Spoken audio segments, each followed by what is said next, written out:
This is Chasing the Truth with Shawn, and I'm online again. Thanks for Mogion to call in and say, hey, word about you. Apparently I had a little snafu. I put 8 p.m. my time Eastern instead of 8 p.m. Central, which would be 9 p.m. Eastern. I apologize for the folks that have been looking around for a half hour, but I'm here and raring to go. Hopefully everybody is up and at 'em and doing wonderfully well today. So I'm just going to get this thing up and going and see who's in here. Edward, hey, GSXR, what's going on? Psalm 39, 5th Horseman, what's up? Mogion, happy hour. Oh, yeah, good morning. I forgot you're over there on the other side of the pond. And Jinxie, what's going on? Robert, hello, hello, hello. Let me turn this music off here. Oh, where is this? Yeah, let's put this down here too.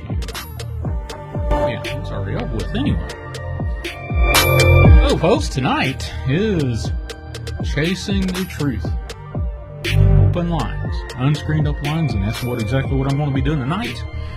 And wow, holy cow, today's been an interesting day to say the least, and God has blessed me to be here today. I hope everybody is ready and waiting. Please like, share, and subscribe this thing out to all your pets, your neighbors' pets, parakeets. If you live down in Louisiana and around where gators roll, Florida, share out with that. Those folks. Holy cow, how you guys doing? How's the audio? Does the audio sound all right to you guys? Jean Paul, what's going on? Aha, looks like we've got a few people in here. Let me see what's going on the other end of the spectrum here. Got 13 current, 14 now. Wow, look at that, 15. It keeps growing. And yeah, hold on just a second. Got a few things that we can talk about. I was on Gypsy Road's podcast earlier, about 2 p.m. Eastern time, 1 p.m. Central, and I think he said it was like 11, something like that earlier. Well, I'm not exactly sure. We were talking about, I think, Mandela effect and some of the personal Mandela effects I've had. Yeah, please subscribe to me. If you like what you hear, or you don't like what I hear, and you just like to say, hey, this guy over here in Virginia talks funny. I like the way he talks. Yeah, please like, share, and subscribe. Definitely do that. And a shout out to Miss T. I love you.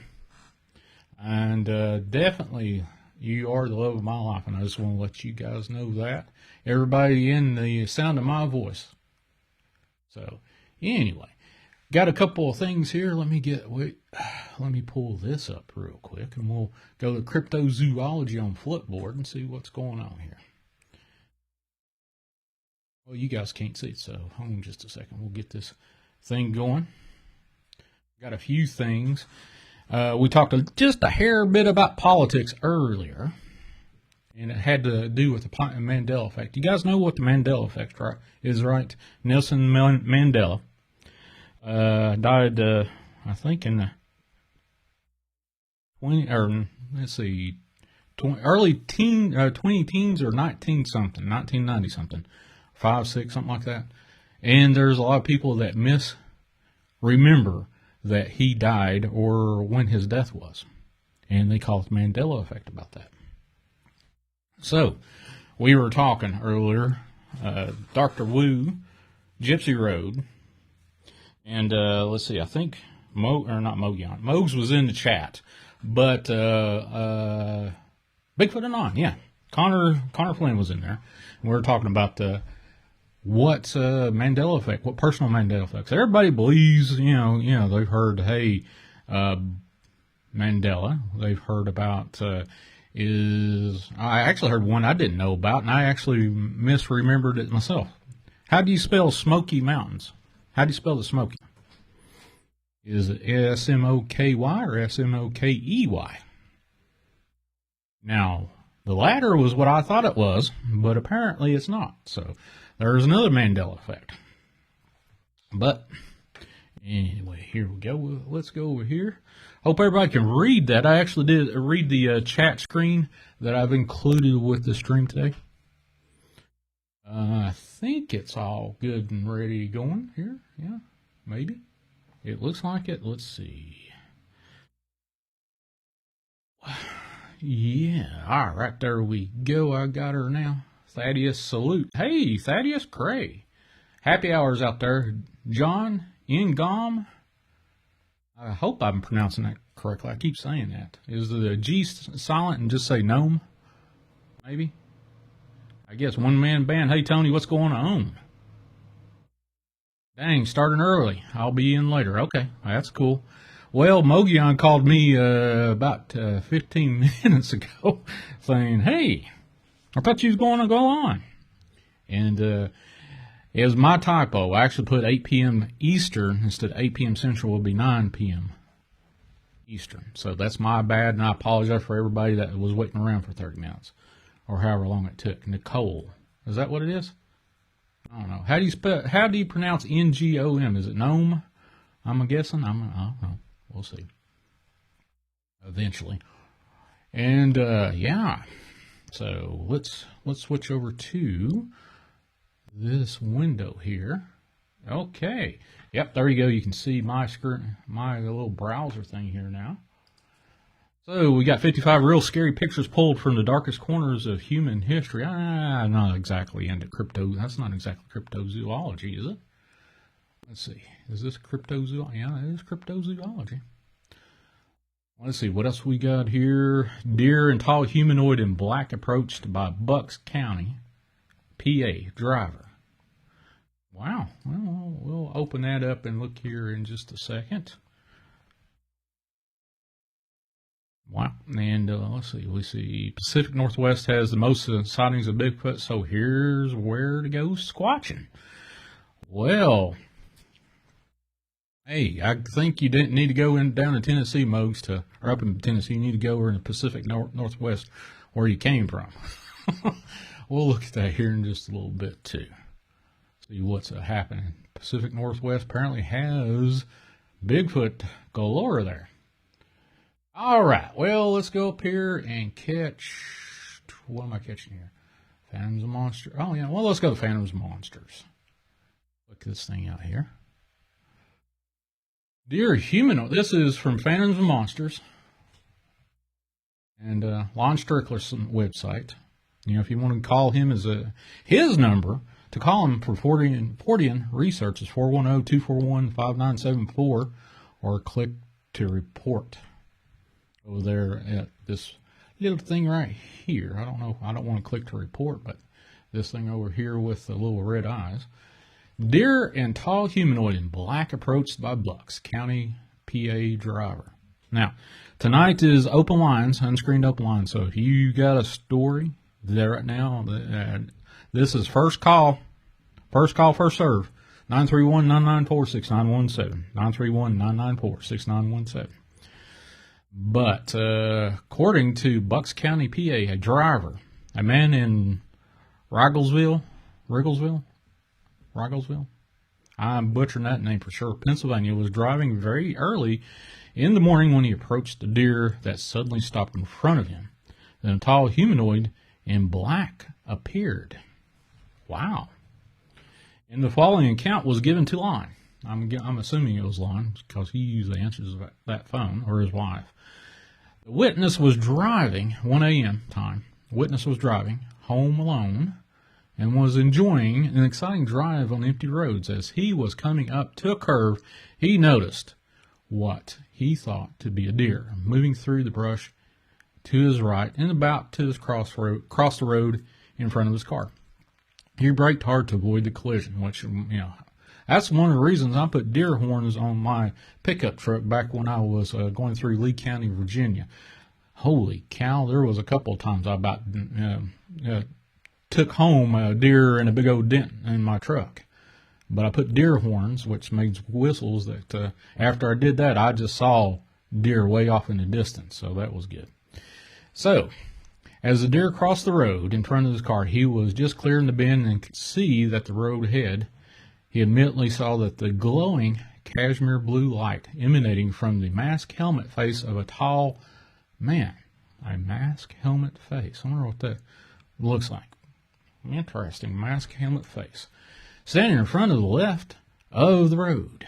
The man must have stood 7 feet tall or more. The deer ran up to the man, stopped directly in front of him. In the next second, his headlights fell directly on the pair. So, got a 7+ foot tall, black dressed man with a helmet, mask or something like that, with blue light emanating from it. Is that crazy? Have I heard of the Dogman reports in Lynchburg, Virginia? The last few that I have heard have been coming from North Carolina. And one here in, Wise County, Virginia, where I live. Off of Interstate 23. Or Highway 23, excuse me. Nothing over in Lynchburg, though. But I wouldn't doubt it. Connor, my buddy Connor and DW's buddy Connor, lives up in Northern Virginia, and he definitely has some Squatch and Dogman. But the weird thing is, his description of Dogman is, he said, well, they would be cute if you described them and had them behind bars in a zoo. Look like a fox. JD, you're not late. I'm actually one late. I actually put out 8 p.m. Eastern when I meant 8 p.m. Central, so that's my fault. You're just right on time. When you make it here, you're right on time. We're talking about, if you just caught up, we're talking about Phantoms and Monsters, Pulse of the Paranormal, Friday, September 10th, 2021. A deer and tall humanoid in black approached by Bucks County, PA driver. And apparently this driver, headlighted a deer standing in front of a 7+ foot tall, dressed in black, helmet or mask-faced entity with emanating blue light. But have you guys heard anything like that? Edward got flashed by a blue light, then lost 2 hours and drove 20 miles down the road about a month ago and called in my show. But he didn't reference anybody that he saw, other than he had some missing time and no odometer readings to prove that he went anywhere with it. So, the tall man, let's go down here. After he had, this driver came upon this pair, this deer and his 7+ foot man thing dressed in black with a hood/helmet.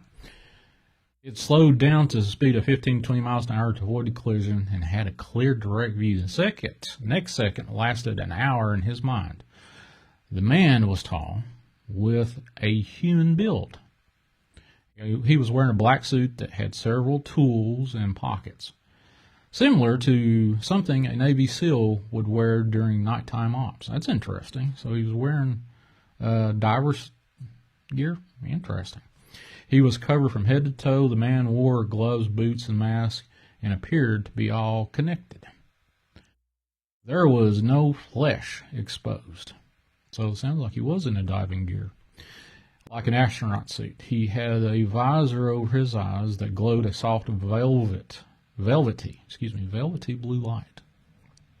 The visor was rectangular with rounded edges and was positioned to be consistent with human anatomy. The light obscured the shape of the head somewhat, but again, it seemed to have a head consistent with human anatomy and a straightforward perspective. So, 7+ feet tall, dressed all in black like a Navy SEAL on a nighttime op. That is strange. Up in PA in the backwoods, where he headlighted a deer and is about ready to crash into it, and he sees this thing. So to skip on down here, how did this wind up? According to Albert S. Rosales, the witness and his girlfriend would experience additional encounters later, including a sighting of a huge black triangle-shaped craft going overhead. Also, several nights a week, he would suddenly wake up at precisely 3:33 a.m. for no apparent reason. And that was a footnote by Lon Strickler. the owner of this phantomsandmonsters.com, which, you know, I've been on his show. He's been on mine a couple times. He's been on mine a couple times. I've been on his show once, and he's an interesting fellow to say the least. And I'll leave it at that. But I have been on Phantoms and Monsters for well over a decade. This is such a robust, multi-platform, myriad place where you can go and get this type of interesting. If it's true stories or not, it's interesting. But it seems like that this fellow named, Albert S. Rosellas, I guess, the witness, saw something very, very strange. Have you had that? Have you come upon something on the road and said, what the shit did I just see? Let's see, we got Suzette Ann. In the 90s, I remember hearing that Nelson Mandela had died in the 90s. Yeah? Well, a lot of people have too. Here is one that I actually talked about over on, well, hold on a second. Let me pull up my YouTube page. Here. Well, let me get this up here. There we go. And then we'll go over to, let's see. Gypsy Road. There you go. I was on Gypsy Road earlier today. Right here, actually. This is where I was, Gypsy Road. What do you believe in? And we were, I was only on there for about 15 minutes, give or take. Somebody correct me if I was on there longer, but I'd say about 15 minutes. And we were talking about Mandela effect. So apparently it looks like Mandela effect might be the thing to talk about tonight. Why not? Hell, I certainly have had it. Now, for the folks that just joined in, this is Chasing Truth. I'm Shawn Graham on the Dark Waters radio app over on the Paranormal radio app, the Dark Waters channel. Also, my channel, Chasing the Truth, Shawn G. That's what we're doing right now. We're chasing the truth. Mandela effect. Do you believe it or not? Do you think it's all hogwash? People just don't remember a way it should be? Well, let me tell you something. Back in 1995, November 17th, that's when I went into surgery to have my left leg amputated twice. Once below knee, once above knee. From necrotizing fasciitis that I got from a car accident that it was my fault.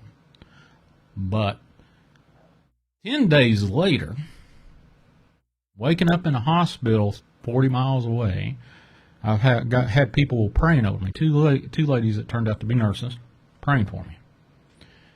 And since then,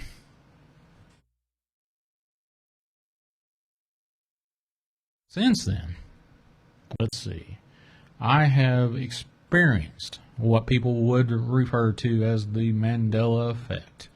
Miss T, hey, I love you, by the way. I said that earlier. I don't know if you caught that.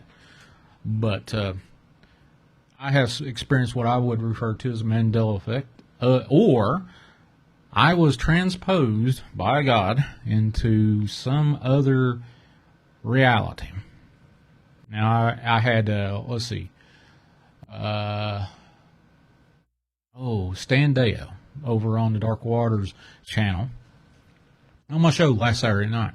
And we talked a little bit about this, and he's into astromechanics and physics and the whatnot. And when I brought up Mandela effect, and he said, at first he never really thought anything of it. Then he really gave it a thought. He said, well, I explained to him how I see time, which is always speeding by. And it's almost daily I have to remark, hey, time just speeds by so quickly. So, anyway, that being said, oh God, I said it again.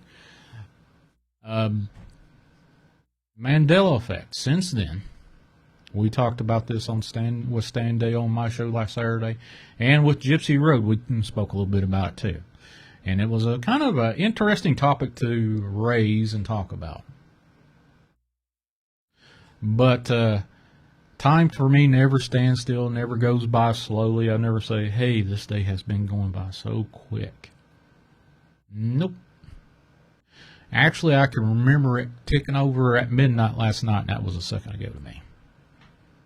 here I am doing this show. It was like a second ago when I hung up on Standeo and finished my show last Saturday night. So it's crazy it is done. Okay, Mandela effect for me. Here is one example. During my youth, here at this very house that I live in, which was over 100 plus years old, and there's old turn of the century. Well, actually, before turn of the century. This was back when there's no paved roads around here. You know, the streets around here is all paved. This is back when horse and buggy days. Actually, my late father found the D-rings for where they had hitching posts for mules and horses and stuff around where this house used to be hooked up. Fifth Horseman Insanity. What's going on? Oh, like, share, and subscribe, folks. Share this out as much as you want. Hit those thumbs. The more thumbs up, the more the YouTube likes to share this out to other people that's never seen this before or heard it or whatever. Anyway, this old house has a lot of history, over a century old. So, when I was a little kid, we had gooseberry bushes in the backyard there, and we used to play croquet around it as we were kids. And I can distinctly remember picking those gooseberry off those bushes a little too early, and those are about the tartest, sourest pieces of vegetative matter that I could probably put in my mouth. And after I got back home, after my near-death experience and 3 months in the hospital, I was looking out the back in my laundry room, looking at where we used to play croquet, and I said, hey, you remember how we used to play croquet? I said, where are those gooseberry bushes? And one of my family members said, what gooseberry bushes? And I replied, the ones that we used to play croquet around. Don't you remember them? Nope, I've never seen them before in my life. And the person that I spoke to had lived here decades. And I'm like, okay, so there's your one Mandela effect. How and why would I have a distinct memory? And the family around me do not have that memory. And I swear up and down there was gooseberry bushes there. If everybody has thumbs up, we can play 7-Up thumbs up. Really? How many people are actually in here now? I ain't even looking yet. Let's see this. We got 35 people are listening right now, or watching, or participating. Holy cow. Christina, what's going on? Jean Paul, what's up, brother? Stimulate, how is your mother? Is she doing better? I think if I remember correctly, her name's Jeanette. God bless her. Hope she's doing better. J.D. Simmons, what's up? And I honestly, PC Repairs SC. PC Repairs. That's interesting. I love electronics. I rebuilt an old, let's see, what was a Gateway? Back in the day when Gateway was actually halfway something. I rebuilt it about 3-4 times. What was it called before the Mandela effect? Anyone know? I don't know. Maybe it was, well, you went crazy. Now, here's another Mandela effect that's not normally known, other than the only person I have known that actually had this this feeling was Dr. Wu over on Gypsy Road's podcast earlier today. She's still on the vent. Oh, God bless her. Dear God, help her out. So hopefully she will improve, Stimulate. That is, everybody just send your prayers out to Jeanette, Stimulate's mama. And wish and pray and send happy thoughts, or however you see fit. Because I can honestly tell you, there is tons of data out there. If you're into the science, there's tons of data out there that proves that prayer works. So, if you don't think prayer works, then, okay, send happy thoughts or whatever. I think it was Deja Vu. It was Deja Vu? Interesting. It may have been Deja Vu. That's another thing I've had plenty of, Deja Vu.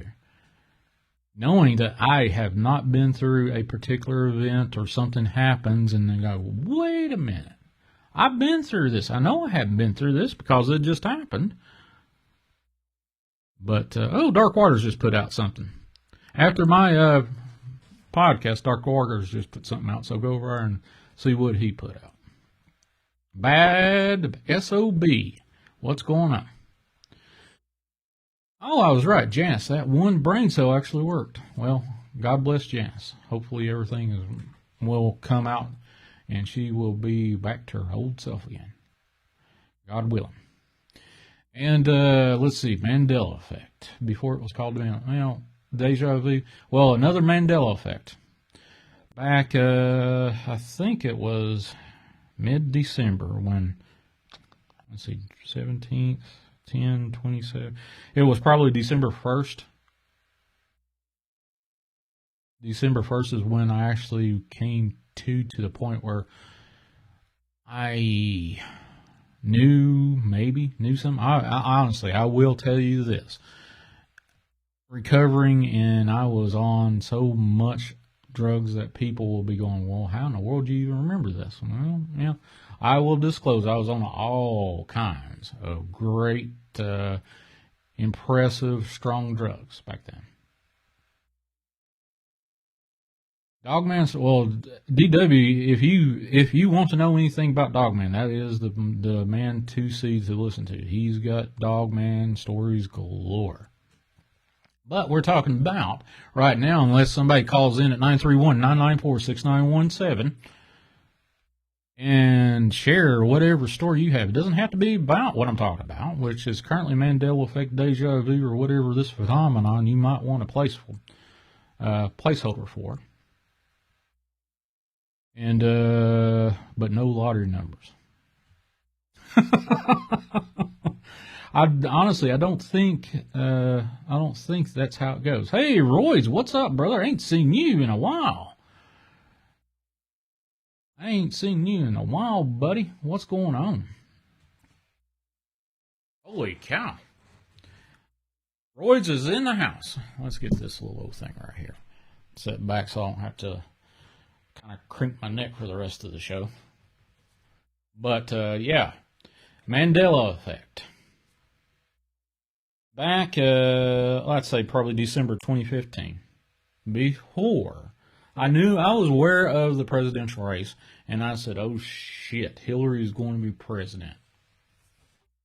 Never once did I even think or hear anything before that about Trump being president, or even in the running for being president.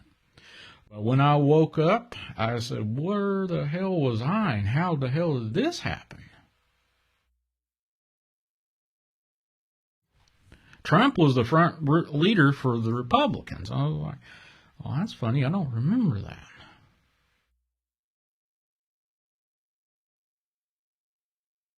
Every time I get flashed with a blue light, there's a new pic on the internet that Shawn G has to explain to everyone. Oh, about the Bigfoot thing? I don't think I'll be going over that Bigfoot thing over, I think it's Utah. I'll let that go. I think even TV's had me visit their website too many times in the last month. So, Mandela effect. Before, I never heard about Trump. Before the 2015, November 27th, or November 17th, 2015. I knew Trump had run for president and never really made anywhere close to it. But after that, here's the Mandela effect. He was the front runner. And of course, there you go. He became president. So before, I had no clue. No clue. I was like, crap, we're going to go through more Democrats. And that's how I perceived it, and that's the way I remember it. Have you had a Mandela effect? Have you a distinct memory of something going on in your future past, and you swear up and down?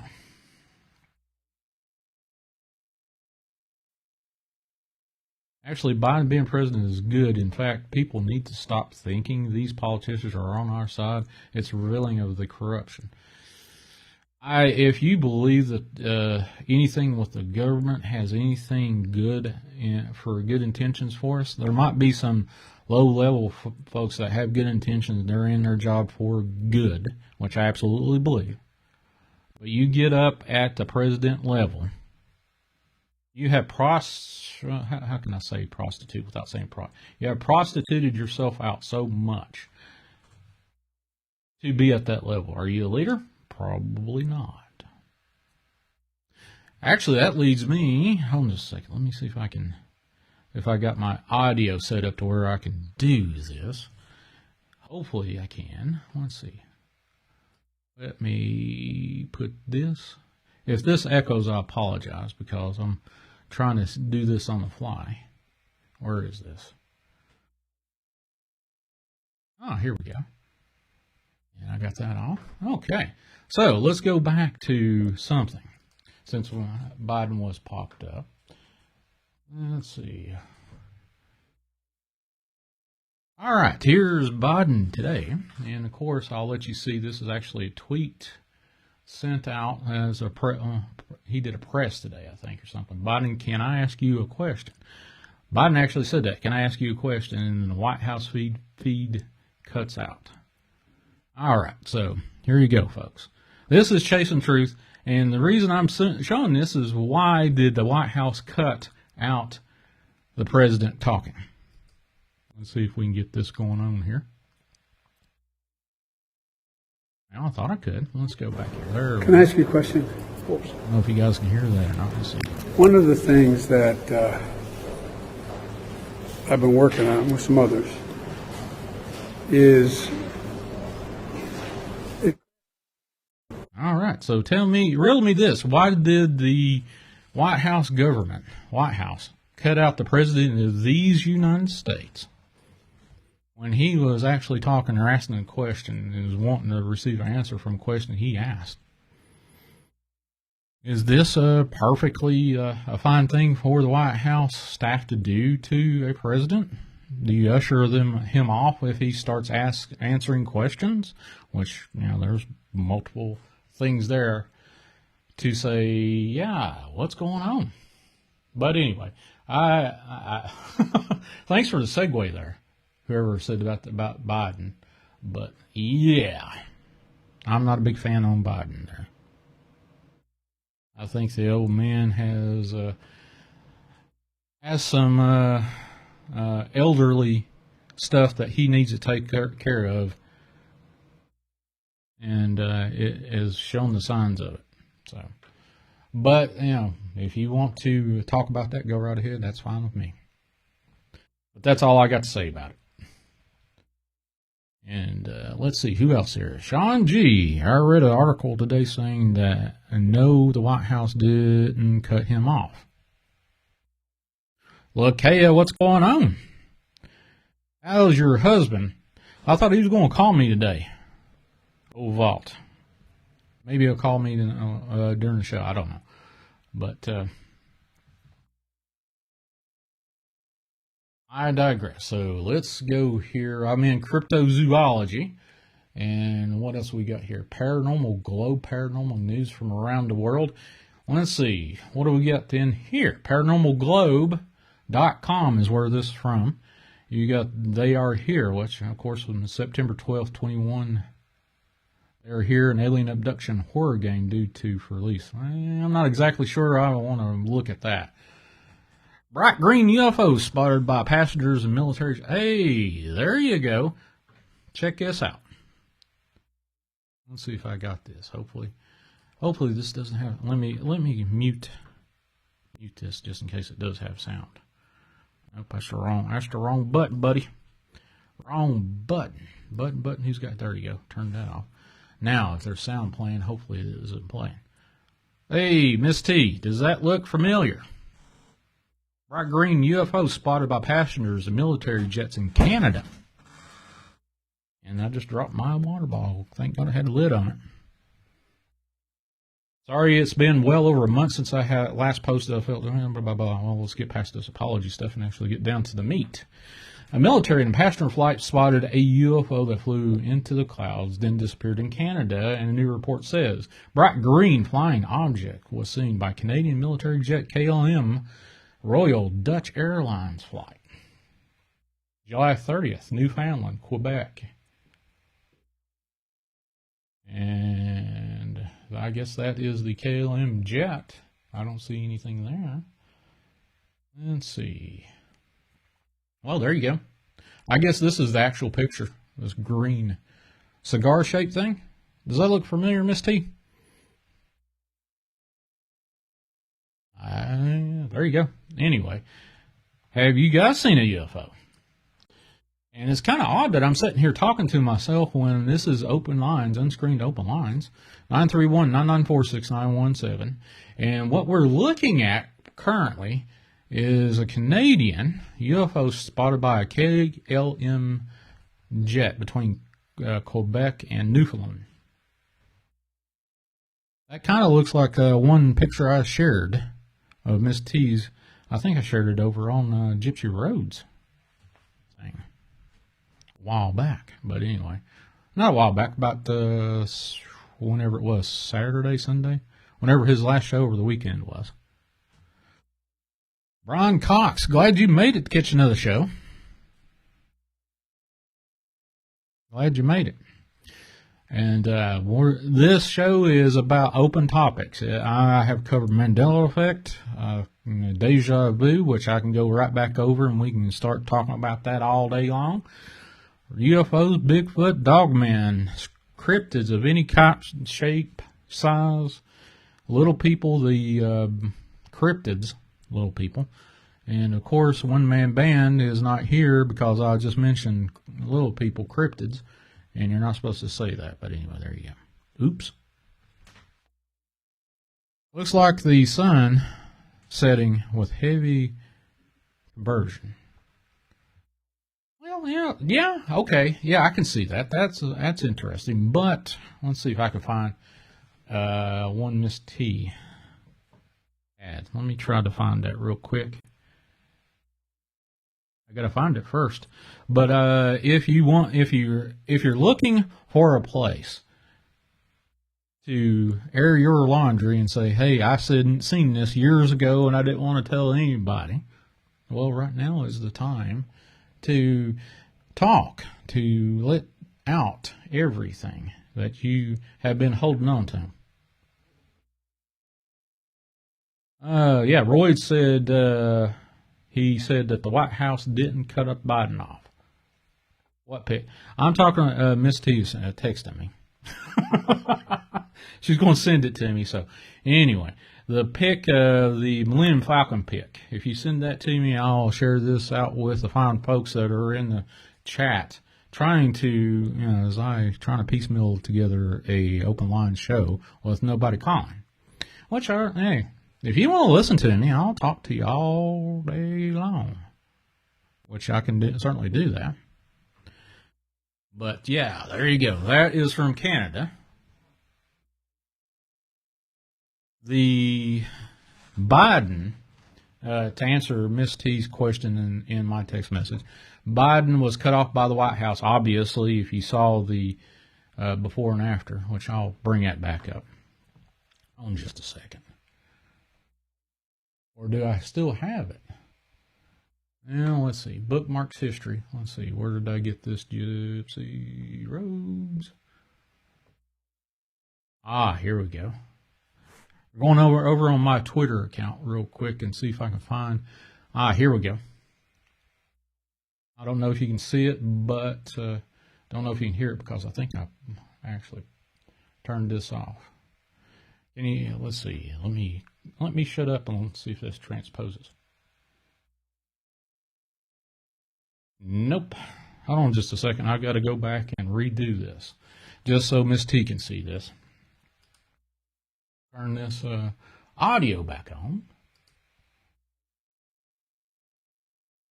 Just to prove. Oh, wait a minute. I got to. Oh, wow. Look at this. We've got a new caller right now. Hold on just a second, caller. Let me get you situated where I can turn you on and get you over here on air. And it looks like Wes Vic is on the line. How you doing, buddy? I'm good, man. Finally got that PC up and running like I told you earlier. No more freaking. Well, you're breaking ice, buddy, tonight. You're the first caller of the night. And we were just looking at, well, let's see. I don't want to. All you guys were looking at. Yeah, I was looking. Well, let me get off here. Let me get this thing off right here. I'm tired of looking at Biden. I've seen enough and heard enough about Biden all freaking year long. I already know who he is. I already know what he can't do and what he can do.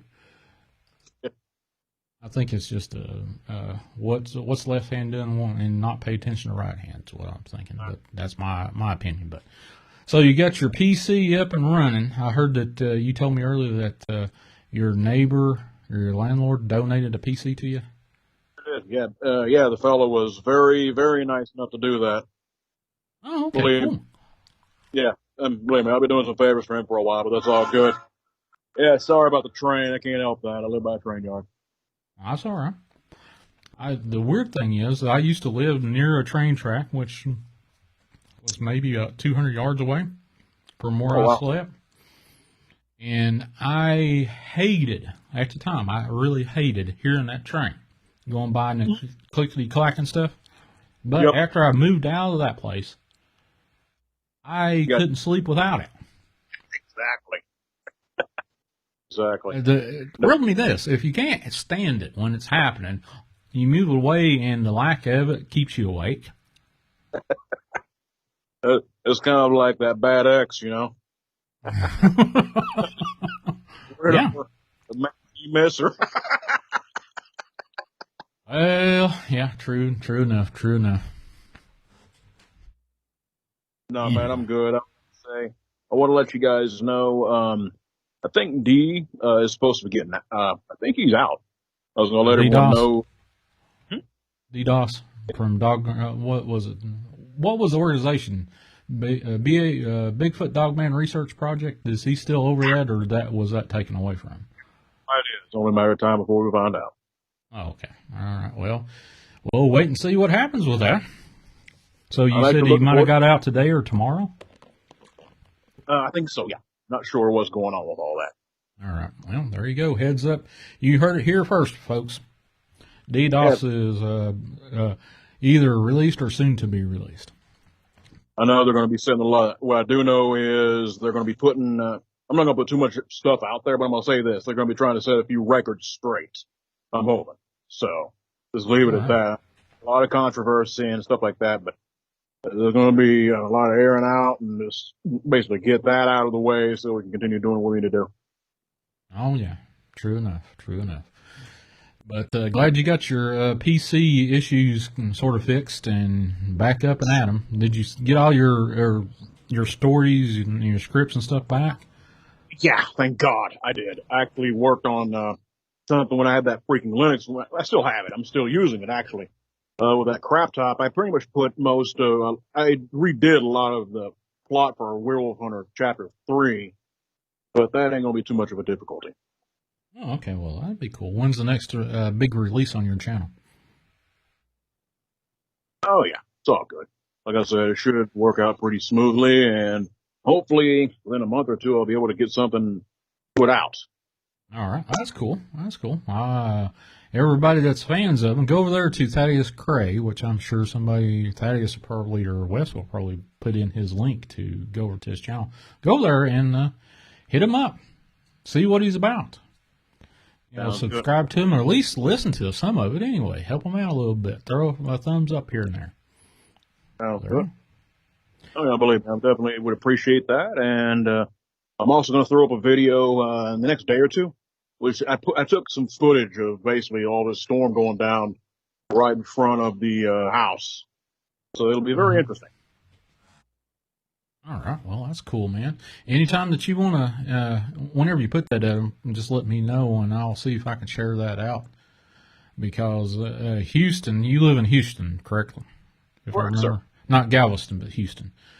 And I saw some, there wasn't too much damage from the storm. we were lucky. There was I'm trying to bear with me here, brain in the mouth. It was, pretty much we haven't had a lot of rain this summer until now. Right. So it was dry, so it swallowed a lot of that rain up. Okay, that's cool. That's cool. So the worst I seen from over at Galveston, Texas was, I think there was a palm tree maybe uprooted, but somebody said that they possibly could replant it or whatever. I don't know. But if that's the worst that came out of that, maybe some localized flooding that didn't last very long. Hey, you guys skirted that one pretty well. Yes, sir. We sure did. And Well, prayers work. There's another prayer, that worked. So people that prayed for Galveston, Texas, that got past this, it worked, folks. Definitely. Sure. Right. Well, thank you guys. I mean that. All right. So, what's your next? You said in about a month or so. What's your? You're going to have another project being posted. What's that going to be? Honor. It's I was talking about. It's pretty much going to have one of my main characters, Alex from Werewolf Hunter. He is going to be pretty much trying to put the past behind him and kind of start life out at sea a little bit. And yeah, the past, don't leave him alone. Leave it at that. Oh, okay. Cool. Can't wait for the next riveting episode. Oh yeah, believe me, we're going to be dealing. Yeah, you guys are going to be dealing with cryptids at sea, sea-dwelling cryptids and stuff like that. Oh, like mer people? You got it. Cool. You believe there's mer people out there? Yes, sir, I do. There's Awesome. something. Now. Well, the ocean is as vast and as mysterious and undocumented than what we can see out in space. So there you go. Who knows what we've got underneath there, what lurks beneath those waves. You've got those USOs, those unidentified objects that come in and out of the ocean. Yeah, I was going to say, I was going to bring that up. You have all kinds of stuff like that. I think there were sightings of stuff like that all the way from World War II. Yep, true enough. Holy cow, there's so much out there that, I could literally just say, put a bunch of topics up on a dartboard and all great topics and pop it and do a whole week of nothing but podcasts about and still not run out of problems. I know, it's crazy, man. Yeah. You really don't know what is out there until you kind of come across it. Sometimes you don't want to come across it. It's like when you do. Well, I've had this conversation with a couple people over the last 3 years. Actually, this is episode 140, folks, of Chasing the Truth, just to let you guys know. 140 of these freaking shows. I think the shortest one I had was maybe 30 minutes. The rest of them are 2+ hours.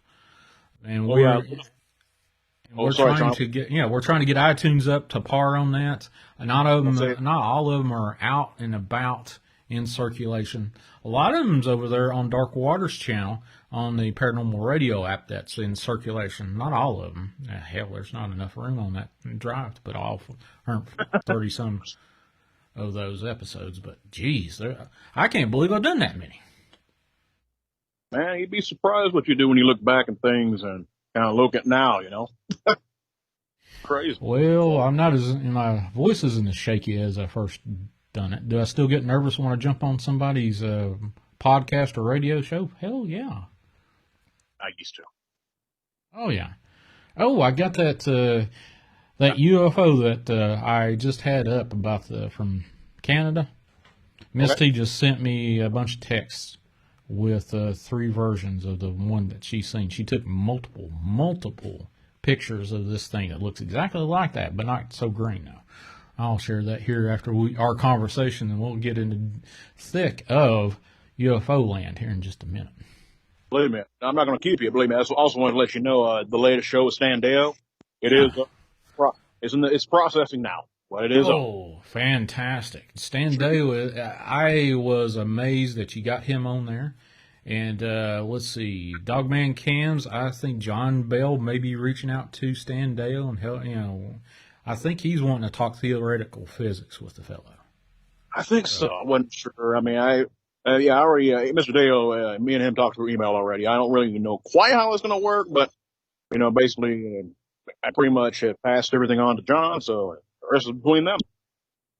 Oh yeah, that's that Standeo is expert on a whole lot. UFOs, anti-gravitic drives, you name it. He's done all kinds of archaeology. He's done some research, biblical prophecy, you name it. He's probably had his fingers in just about every science that you probably can talk about. I don't know if he's had any kind of medical background or whatnot, but I'd say he's got some knowledge there too. Oh yeah. Anyway, yeah, I'm going to probably go ahead and start talking about UFOs. You got any UFO stories you want to share with us there? I actually have one. I've only seen it once. I mean, I've said it so many times, but I'll go ahead and bring it up again. Maybe an old boring old story. Basically, I had an experience. Bear with me. It was over 10 years ago, well over, at least 12, 13, I think. No, don't quote me on that. But I was, me and my neighbors, I think I was taking a day, I think it was the weekend or just a day off from work, and we were sitting down barbecuing, you know. We had one of my neighbors would bring home stuff. He worked for Cisco at the time. And, you know, big old spread of barbecue, and we were, you know, eating and drinking and, you know, the good old boy stuff. And this big old, it was like a sphere that looked like it was on fire. Just came kind of slowly across the sky. But it was all seen it. We were like, what the heck is that? And one of Go ahead. Finish your story there. I was going to say, one of us, I can't remember the guy who said it, but he was like, man, I'm going to be paying attention to the news tomorrow. Of course, there wasn't nothing on it. It was very interesting. That area I lived at, though, was almost as haunted as where I'm living now. So there you go. Holy cow. So you got UFOs. And the one thing is, if you see a cryptid, you either have been exposed to the paranormal, like say ghost, poltergeist, you name it, or you see UFOs, or holy cow! It's how come that you hear one or the other or both? Have you ever come across that in your research? I definitely am going to look that up, actually. I'm actually kind of glad you brought that up. That's something I need to think about. I just kind of thought that people saw things. I mean, I don't really think, my mind is very chaotic as it is, as you already know, but for me to actually basically focus into a linear thought to where there's a connection to someone who maybe had a supernatural experience and then a cryptid experience, there is a connection. I mean, it seems like maybe when someone's spirit or whatever is up with them, there's some kind of link. I mean, it's like, when one thing happens, it opens a doorway to another. I mean, there ain't no explaining it, but it's definitely something. It's more than just a coincidence, if you get my meaning. Yeah, true enough, brother. True enough. So definitely look for Thaddeus Cray over in his channel on YouTube. I think LaKay actually popped up a link to his channel. So go over there and tickle the bell icons over there for him. And subscribe and listen to some of his stuff. You'd be surprised. He has an interesting insight on trolls and what trolls are. Do you want to give some of that insight, or are we... No. Yeah. Well, I guess. I mean, that's probably the only thing I know about when it comes to experience with trolls, man. Yeah. Well, I had one guy that came on here and said he hunted these things professionally. Oh, God, how long ago was that? That's been about 1.5 years, 2 years ago, if not more. I forgot who that guy's name was. Yeah, even John asked me about it and said, hey, you remember that guy who was hunting cryptids? I was like, yeah. I think he was from Africa, South Africa, actually. That's interesting. Most of the conversation was he was in a car with the windows rolling down. When I say I've talked to a whole lot of people in a lot of environments. Yep, I've talked to them, buddy. I haven't did a podcast or a radio interview with somebody underwater yet that I know of. All right, man. I'll be keeping in touch, man. If you need anything, you already know. Let me know. All right. Appreciate you, brother. You have a good one, and I'll talk to you later. All right, that's Thaddeus Cray. Dogmancams.com. He's over on Facebook. He's let's see. Oh, Miss T said that Dragon ZW just got out of the hospital today. I hope he's doing all right. God bless him. Now, anybody that knows anything about the supernatural, that fellow has had it. black-eyed kid stories, white-eyed kid stories. He has the woo gift for sure. But what I've got up here on the screen is from Miss T up in Canada.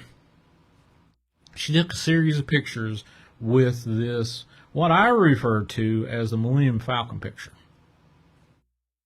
Now, I don't know if I can, no, I can't get that any bigger, I don't think, can I? Let's see. Full screen, no, I can't do that. Let me see if I can get that a little bit. Oh, it's his birthday. Well, happy birthday, Dragon ZW, buddy. Happy birthday to you. Let's see, scale to fit, maybe? I'm trying to get this picture a little bit bigger so you can see this. I transition. There's a couple things. Transform. That's what I'm looking for. Stretch to fit the screen. Maybe this will help. Oh yeah, there you go. Let's transition this one over and get this out of the way up here. And there you go. Now that's from Miss T, and that actually just sort of kinda. Let me see if I can bring this other one back up here a little bit about the UFO sighting that we. Well, do I even have that freaking thing back anywhere? Well, now to go back here to the history and find it. Where is that green UFO? There we go. Let's pop that up. ParanormalGlobe.com actually has this story. And yeah, there we go. So let's go back over here and trade pictures here.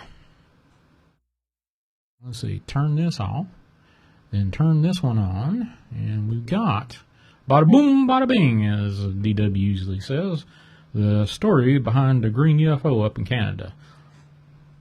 Now, riddle me this, does this even look close to what Miss T shot in Canada? You know, it's over the water, this one is. If you can see that. Versus Miss T's picture. Well, wait a minute. No, okay. Here's the green picture. I didn't transition it over. Here we go. Let's transition that one over. And then let's transition it back. You tell me which one. Does it look fairly similar other than the color? What do you think? Similar. Yeah, okay. I'll grant you that. It looks similar. But it's still up in Canada, and that lends credit to what I have said. Anybody that wants to know anything about cryptids, supernatural, UFOs, you name it, Canada has it in spades. All of it. All of it, folks. All of it is all I can tell you. But that's Miss T's picture there in Canada. And this one is the one I just had referenced from Paranormal Globe, bright green UFO spotted by passengers in military jets in Canada, dated August 15, 2021. And that is what we do here. We do Chasing the Truth, and sometimes if I don't have a lot of people calling in, which thanks to Thaddeus Cray West from dogmancams.com, and he's also over here with Chasing the Truth. He does a lot of producing in the background, and he got me Stan Deo. Thank God he did that. That was a fantastic interview, and God bless me with that. But holy cow, can you believe it? Can you believe it? Now, have you guys seen a UFO? I've seen a couple myself. Let's see, who else do we have in the chat here? Let me pull it up. Make sure. Got too many mouses here. I got two mouses, and I can't figure out which one I want to manipulate. Let's see. Dale P, what's going on? What's going on, brother? I saw those pictures, man. Hey, do I have permission to use those pictures tonight that you emailed me? It may take me just a second to get them up. But, yeah.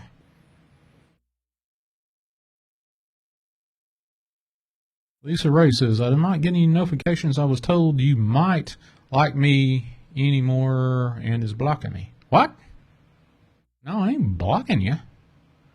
There's only a handful of people that has been blocked on this channel, and you ain't one of them. Why would you be blocked and holding a wrench? Just a wink, wink, nod, nod, no, I mean. So there you go. I have been watching Monty Python like it's going out of style here lately. You can't get any better than Monty Python, especially what's going on now. Del P. I found a Bigfoot cave a couple of days ago. Yeah, there you go. Let's see. But, hold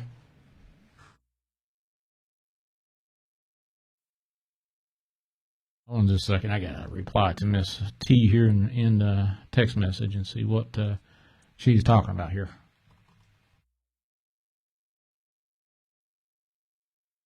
So anyway, let's go back and look at something else since nobody's calling 931-994-6917 with your true stories. You can talk about anything, not just UFOs, not like we were talking about Mandela effect or Deja vu earlier. Ghost, paranormal, supernatural, interdimensional. Are you a time traveler? So, are you a time traveler? Call in at 931-994-6917. 931-994-6917. Have you time traveled? Have you had an interdimensional vacation, so to speak? Now, my Mandela effect, I could probably argue a little bit. May not be so convincing, but I can see where it might be true that when I had my near-death experience, I had an interdimensional travel from one reality to the next, where my backyard had gooseberry bushes, and now, from what I understand, they never existed. So, oh yeah.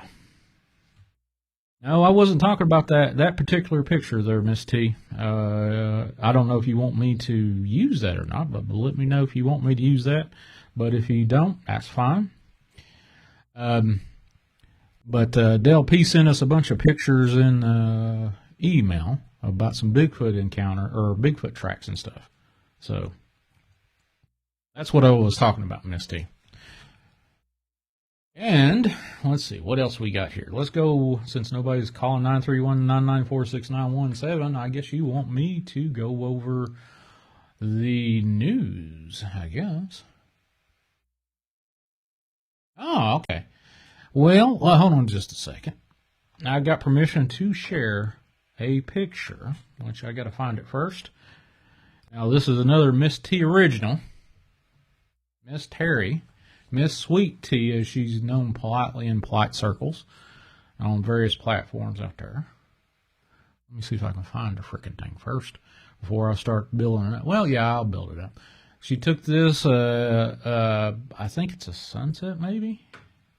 Well, hold on just a second. I'll get her up here and see what I can come up with and find. Oh, there's my, yeah, let's see. Got to find it first. She took a picture of some train tracks and a moon, either rising or setting. I'm not exactly sure which one it is. But there is a black shadow entity, and I got permission from her unless she's changed her mind between now and then, which I'll double check as I'm looking to see if she's fully vested into me sharing this thing. As soon as I find it, I'll let you guys know and see this. But she took a picture of tracks, railroad tracks, with a moon either setting or rising in the distance. And I'll be son of a gun if I can't find it. I found it just straight off the bat the other day when I was on over there at Gypsy Road's show a few days ago, and now I can't frickin' find the thing. But, yeah, there you go. Well, no, that's not it either. I thought I found it, but that wasn't it. Oh, wait. No, I can't use that one. Where is it?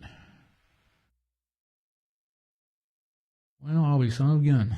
I found the picture, but it wasn't one that has the blurred out signs in it, though. There, Honey Bunch. I'm not going to use that one. I don't want to have people to figure out where this was. I don't think. Hold on a second. Let me see if this has it. Yeah. No, can't use it. Can't use it. Well, maybe I don't know. Can I? Let's see if I can edit something out here real quick while I'm sitting here doing this.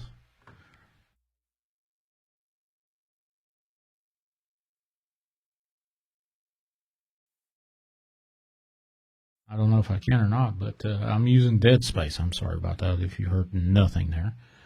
But I'm trying to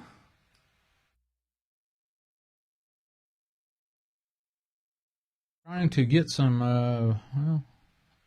not retouch. Gee whiz. Curves, white balance, slick curves, straightened, vinaigrette. No, I want to erase something, so I can't get this out. Noise reduction, nope. Well, anyway, let's see if I can at least, here we go. I can do this and get the picture this way.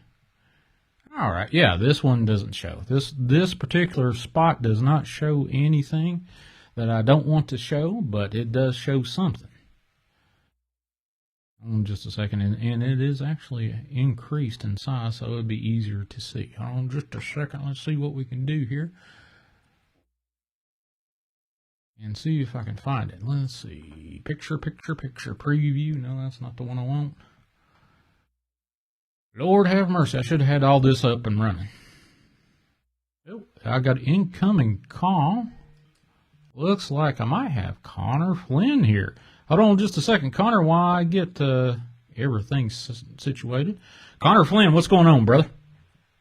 What's up, man? I'm just chilling at my house. My neighbor's heading over soon, so just being cozy while it's storming outside. And, just finished up a horror movie last week, and now it's in the editing process. So really just playing the waiting game. And, of course, doing my hollering and ranting on as many shows as I can and trying to raise awareness to strange things and kind of bully the bad, unresearched skeptics out of here because they're just slowing down a good movement. Yeah, true. You get some skeptics out there, and you get some of these really hardcore, no matter what, hey, I seen this happen, I saw this TR3B over my head, or I got smacked by a Bigfoot, story. No, you didn't do that. That was your figment of the imagination, or the smoke gas was the problem. And they don't even go through the means or the manners to actually say, well, why would you say that? Do you have pictures? Do you have proof? Well, some people's got proof.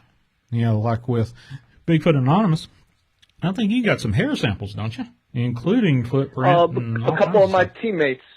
Yeah, a couple of my teammates have recovered hair, and I have documented them in video and in my pictures and in a couple of my books. And I've compared them to other hair samples all across the world. And yes, they're not confirmed by science and academia, but they have chose one path and the truth leads us on another path. And Teddy Roosevelt and Abraham Lincoln have told us about the giants that used to roam these same lands. And of course, they still do.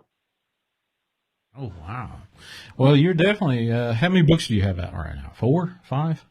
Yep, Panhandle 4 Pirates? books, and then, Panhandle Pirates, Big Brother Bigfoot, Monsters and Mysteries Around the Corner, and then Eerie Swamps, Road Trip to Eden. And then my 5th one is coming out in October, of course, for the spooky season. Every camp has a crystal lake. That one's all about haunted campuses and schools that I've visited and stayed at and attended, summer camps that had crazy legends and stories. A couple of my friends submitted their stories who were with me, so it's really going to be a nice personable one that kind of takes me back to my childhood and growing up. So it's kind of a reflection of Eerie Swamps, Road Trip to Eden, the very first one. So I'm very, very excited about it. Well, now, the only thing I can even come close to complaining about you is your energy level versus mine and your enthusiasm versus mine. And you outshine me in both. So, Oh, but you have the perfect narrator voice, man. So I'm the wacko one, and you balance it all out. You know, if it was just me, it'd be like, oh, Who Framed Roger Rabbit, a million miles per hour. You know, but you bring us back to reality, and you give me ice to skate on, man. And I'm Michelle Kwan when I have an open door, and you provide that, man. You are definitely one of the most open-minded hosts that I've ever chopped it up with, and I never feel any filters or anything, and I appreciate that so much. And same with the community, man. Good, open-minded people that are really absorbing and positive. And it's a special place because not every corner of the internet is this warm and welcoming. And I've been definitely beat around the bush, and I've done my fair share of trying to fight back. Of course, you know, don't back a dog into a corner. You know, that's the first thing we learn. But right now, you know, I've been spreading my stuff around TikTok, and that's the home of the trolls. So I get by the hundreds calling me out. And I love it, though, because the more comments, the more algorithm. And boom, 100 naysayers leads to thousands of people that appreciate the topic. So keep it coming, you know, and I'm really appreciative. And one of my videos that I uploaded yesterday of Tim T, the tracker, who I stayed with in Lakeland, he had a trail cam that was messed around with some kind of creature. And we believe it's a Sasquatch because Tim T has recovered hair in the region, footprints, and recorded a bunch of other howls and, you know, evidence, of course. But a lot of people are like, oh, it's a raccoon, it's a possum, it's a bear, it's a deer, which is all fair, 100%. But in my opinion, in the video, it looks like it's rattled and then it straightened back out, pointing away from the apple. So it seems to be a little bit of intelligence behind the creature. So it's definitely something strange, and the people of TikTok are swallowing it up and eating it up. So I'm loving it. And the other day I got questioned because I post a lot of these videos just on random Facebook groups and stuff, and one guy, won't name whose channel, but he's like, Connor, I don't know if you're a researcher trying to take this serious or just trying to be a TikToker. And, you know, it's a fair question, but gosh, if you've done your research, then you've seen that I've chopped it up with some of the best investigators. I've went on expeditions with some of the most serious investigators. I spend hours weekly communicating about movies, urban legends. So, you know, sorry, I'm a Renaissance man, and yeah, I'm promoting the TikTok, and if it's going to go to hundreds of thousands of people, then I'll wear that badge. I'm a TikToker, but they can keep running in place and battling each other down low and not really getting anywhere in the big world, because there's so many people out there that love these strange stories that we need to tap into. Every week we need to spread our wings and contact more of these people, and that's what I'm trying to do, is just open the door, and because that spreads awareness. If more people know about missing 411, then hopefully less people will go missing. So awareness is key to everything. So if people are bickering at the bottom over this and we could go over 411, missing 411 all day long. To, you know, you got these hidden cities, built cities that apparently, like the Umbrella Corporation that you see in the movies, you know, these actually do exist from what I'm hearing. But I got one good quick question from Vault of Nightmares. Vault, if you want to call in, I'll get you on the horn with Bigfoot Anonymous here. He wants you to describe those Bigfoot hairs.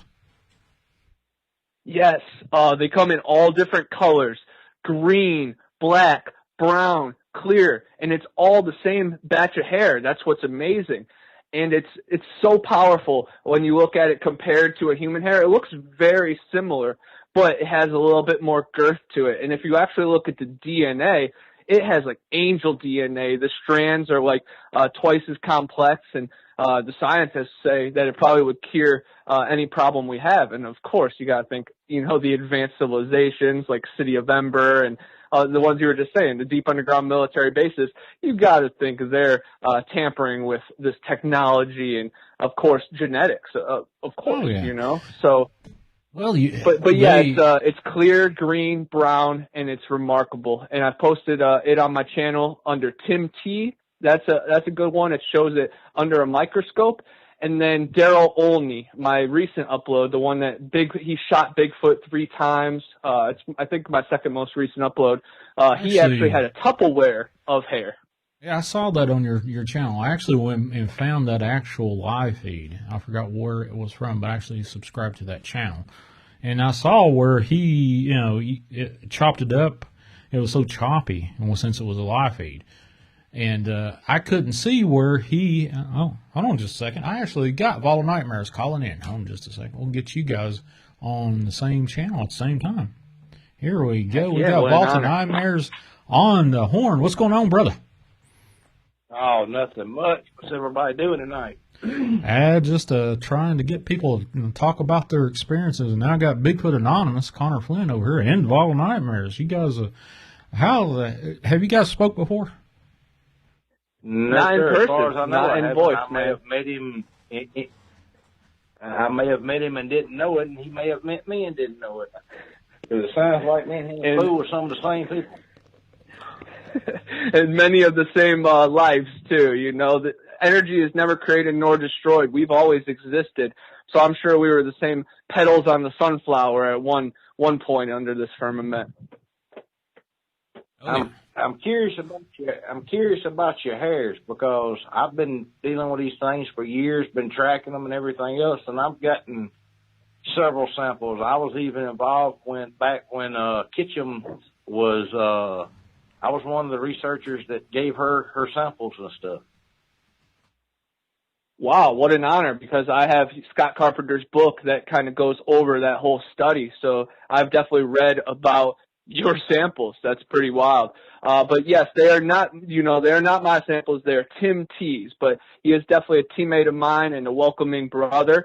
He has found them in the green swamp on barbed wire, and he actually has video discovering them, and he wears gloves and puts them in an envelope and everything. But they come in big wads, of course, and yeah, they're clear, brown, green, black, and they come in all different shapes and colors, and you can tell that they're pretty thick. They kind of look like a fishing line, very thin fishing line at some angles, but if you shine a light through them, it's pretty much like the whole spectrum of colors, like a rainbow, and that shows that they do have some type of active camouflage that can take color of whatever's behind it. Exactly what I was going to ask you. Have y'all shined a light through, like put them on top of a flashlight, shine it through it? It almost looks like you're putting a prism on top of the light, because it just busts out with different colors.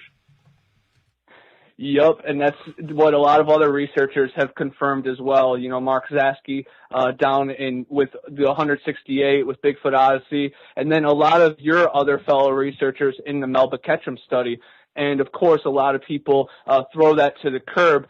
But, guys, it's such groundbreaking information. Of course, modern day academia and science and university or whatever you want to say, they can't accept that because it's so groundbreaking of evidence. And there's human hybrids. There's more people out there than they're telling us. That changes everything, guys. And we know that, us three, of course, and most people in this chat know that. But the world is waiting to figure that out. Oh, definitely. I don't know. I can't remember if I talked to Shawn about this before or not. I know I have DW. I know I have Chaos and a couple of DDoS and a couple of others. When you have people say that they were looking at Bigfoot and they shined the light and he kind of like faded away or he blinked out, that's not what's happening. I've had this done to me several times, and depending on what kind of light you're using, gives off different wavelengths. If you hit one of these creatures with a powerful enough light, what it is the way they're turned and the way their hair is, that light's hitting their hair, it almost acts like a camouflage.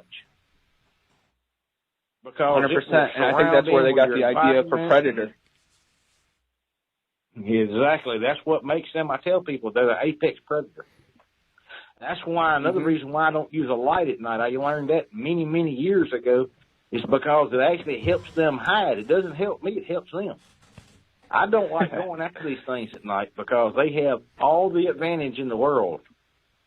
I've even seen them give off of kind of a glow through grade 3 night vision. I've never heard that. That's pretty remarkable. And like if they get normal chemicals have that power. Go ahead. Yeah, just normal chemicals in our normal chemistry have that makeup that we can self-illuminate. You know, it's in nature with insects and different amphibians. So, of course, they definitely have that ability, and that's remarkable that you got to witness it. Well, what was causing this was there was what we call down here, we call them booger lights, the big street lights. There was one of those out by a barn, and this thing was going around the barn. And when it got, I was probably about 150 yards, maybe a little further away from it, and was watching it. And when it got out there to where that ring of light could hit it, it lit up like a Christmas. I mean, it just lit up. It looked like it was glowing. And as soon as it moved away from that light source, it stopped doing it. And the only thing that made sense was the hair. Mm-hmm.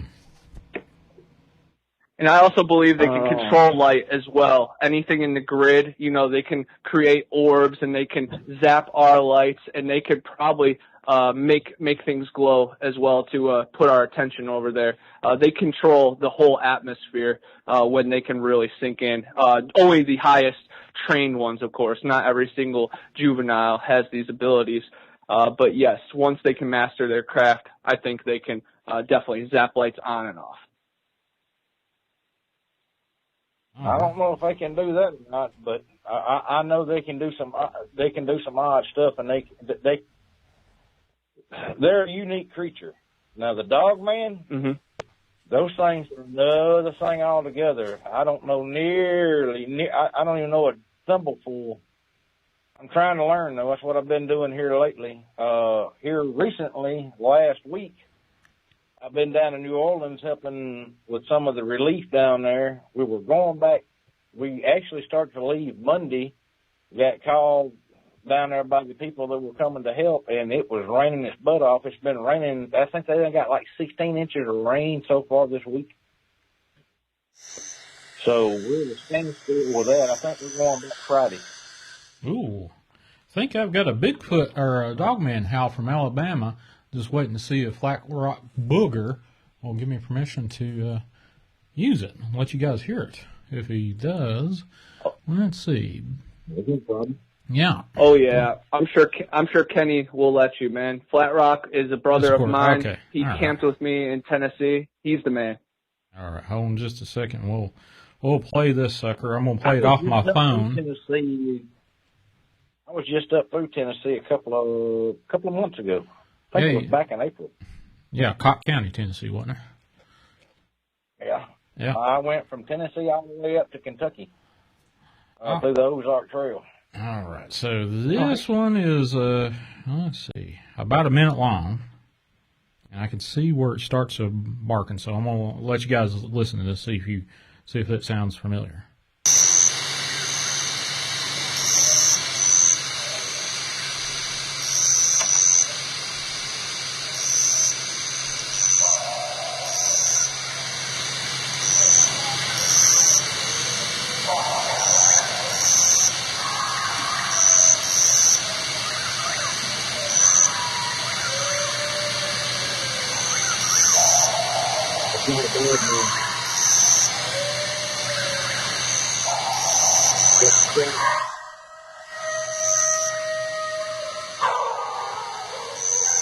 Well, it's got the other dogs riled up. Yeah. That's not a dog, man. That's a what? That's a squatch. That's not a dog, man. If you listen way before, a few seconds before you hear the first loud growl, you'll hear about 3 hoops. All right, let's if do you clean it. You'll catch about 3 hoops. Dog man don't hoop. That's only Bigfoot. All right. You'll hear whoop, whoop, let's hear whoop, it. and then you'll hear another one. Let's hear it one more time. I got it about where the spot where it starts. Listen right before you hear the loud growl, you'll hear 3 hoops.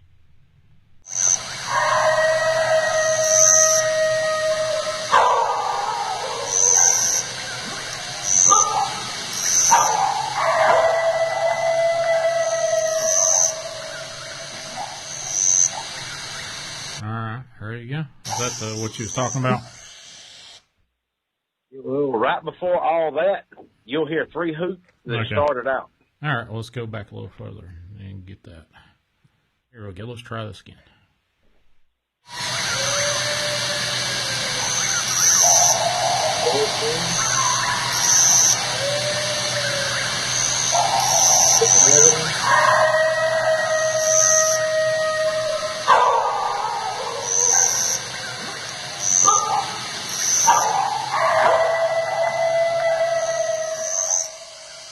All right, there you go. I think I might have heard the hoops. Whoops. Yeah. Yeah, you can kind of hear them under everything. Like, you can hear them kind of manipulating all of the loud noises. And I got to hear these same clips through a loudspeaker right next to my ear. And man, they are chilling. He has crazy samurai chatter, definitely Sasquatch chatter. And then some different dogman howls. I'm with you. I think this one is definitely Sasquatch. But he does have some that are a little bit more, doggy. But he has had these creatures walk up on his porch and open up the door and mess with the knob. They're getting really brave and they're active, during October. So, their season is coming and I'm going to spend a few nights at the Flat Rock Farm and I'm super excited, but I'm also, ready for anything. If he's got them coming up on his porch, I can tell you something to tell him to put around his porch to keep him away from his house.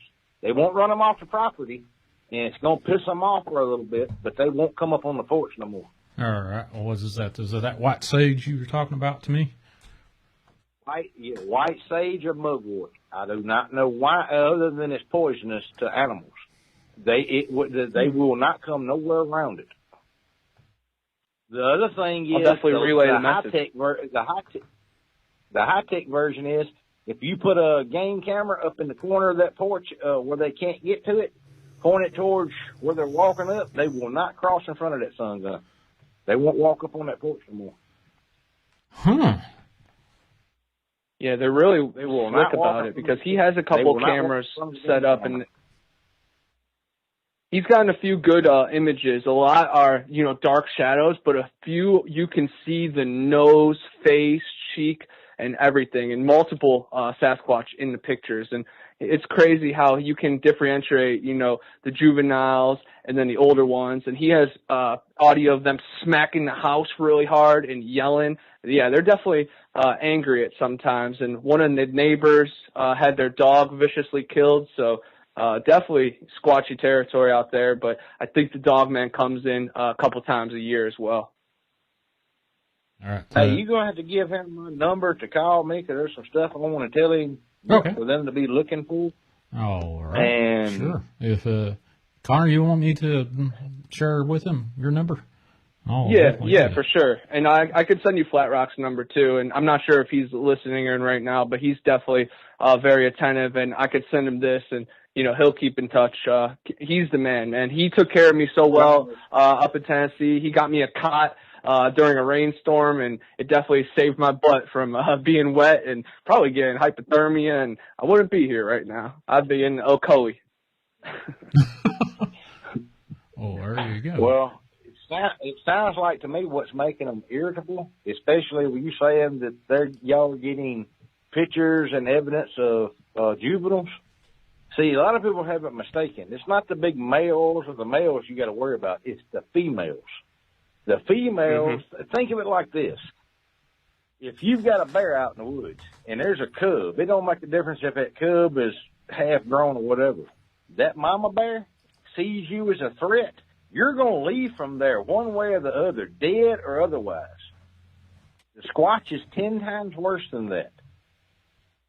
But the females are the ones that really, when people usually say they run up on a Bigfoot in the woods and they had a bad encounter, when you start breaking it down and getting them to go back, slow down and tell you about it, you wind up finding out it was a female, it wasn't a male. Females are way more aggressive, especially, I'm going to say it's because of juveniles around. Because of, it's like they act more like a pride of lions than they do a troop of monkeys. Because the females do most of the hunting, they do most of the gathering. They're the first ones that'll alert if you're anywhere around their area. because there's no, if you see a male, there's the first thing somebody's going to tell you, I know it was a male because I could tell it was a male because I seen it. You know what I'm saying? Because it's no doubt when you see a male that it's a male. Females are a little bit different because of how much hair, depending on the time of the year and the environment they're in. If you get close enough to see the mammary glands, you're too fucking close. Usually the hair, I'm talking about, because they have big, thick chests and everything already. So, like I said, if you get close enough to tell that it's a female because of the chest area, you're way too fucking close because you're not going to outrun one of these things. I've been in a truck doing 50 miles an hour because I looked at the speedometer right before this happened. It was beside us in a field. It actually ran ahead of us, jumped a fence, crossed the road, and I'm doing 50 miles an hour. Now, it was going between all fours and standing straight up, all fours and standing straight. And that's the other thing. They can do that in the middle of a stride. Mm-hmm. They can move twice as fast on all fours that they can standing up. And usually when they charge on all fours. Oh, wow. And I know you've heard the reports of them crawling like spiders, too, like backwards and forwards. And I heard a story of it crawling like a spider backwards up a tree. Just think its neck poking out at you, still watching you while it's crawling backwards up a tree. That's what nightmares are made out of. I've seen them belly crawl through grass before. I've seen that where I set up a fake camp and then got back up on top of a bluff. And I had a radio playing down there with conversations between people and made it sound like there were people in the camp. And got back up about 200 yards away. And you could watch in sage grass this line coming up. It went completely around the camp. And I guess it circled trying to pick up a scent. And I had left a skillet down there just close enough to the fire to keep bacon grease warm. And, dude, this thing exploded out of the grass, went through that tent, grabbed that skillet, and hauled ass all so damn fast it was like a blur.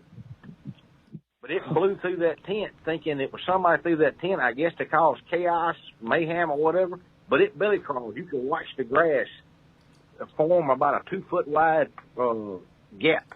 You couldn't see the animal, but you could see the grass lay down.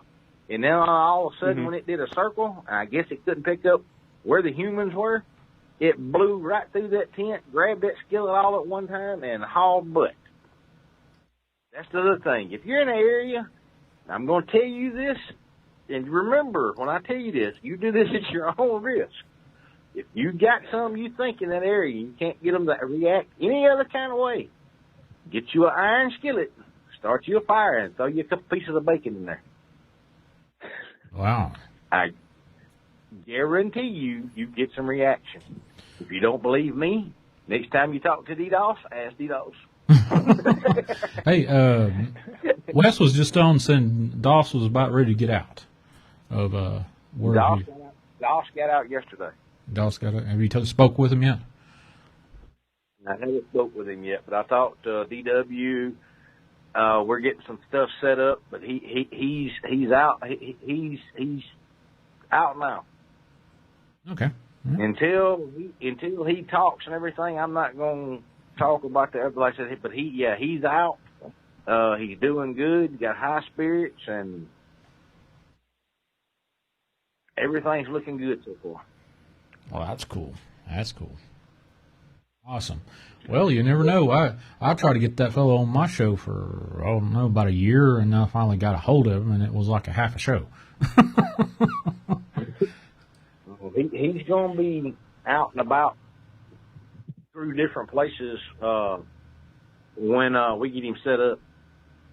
I got to get down there. I guess I'm about to go put DW's carpet in for him whenever I get back down there because they keep giving him a runaround about getting carpet put in there. I just got to call and get him to give me the dimensions to how much carpet he needs. Wow.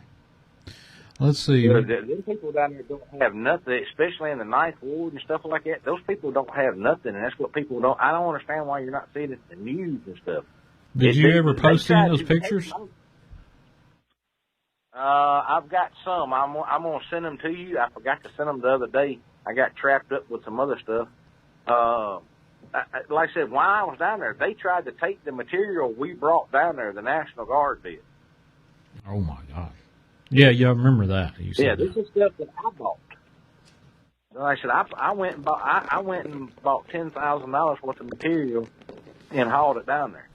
And as soon as we get in there, I'm talking about we're not even finished unloading the truck and the trailer to get started on this one guy's house.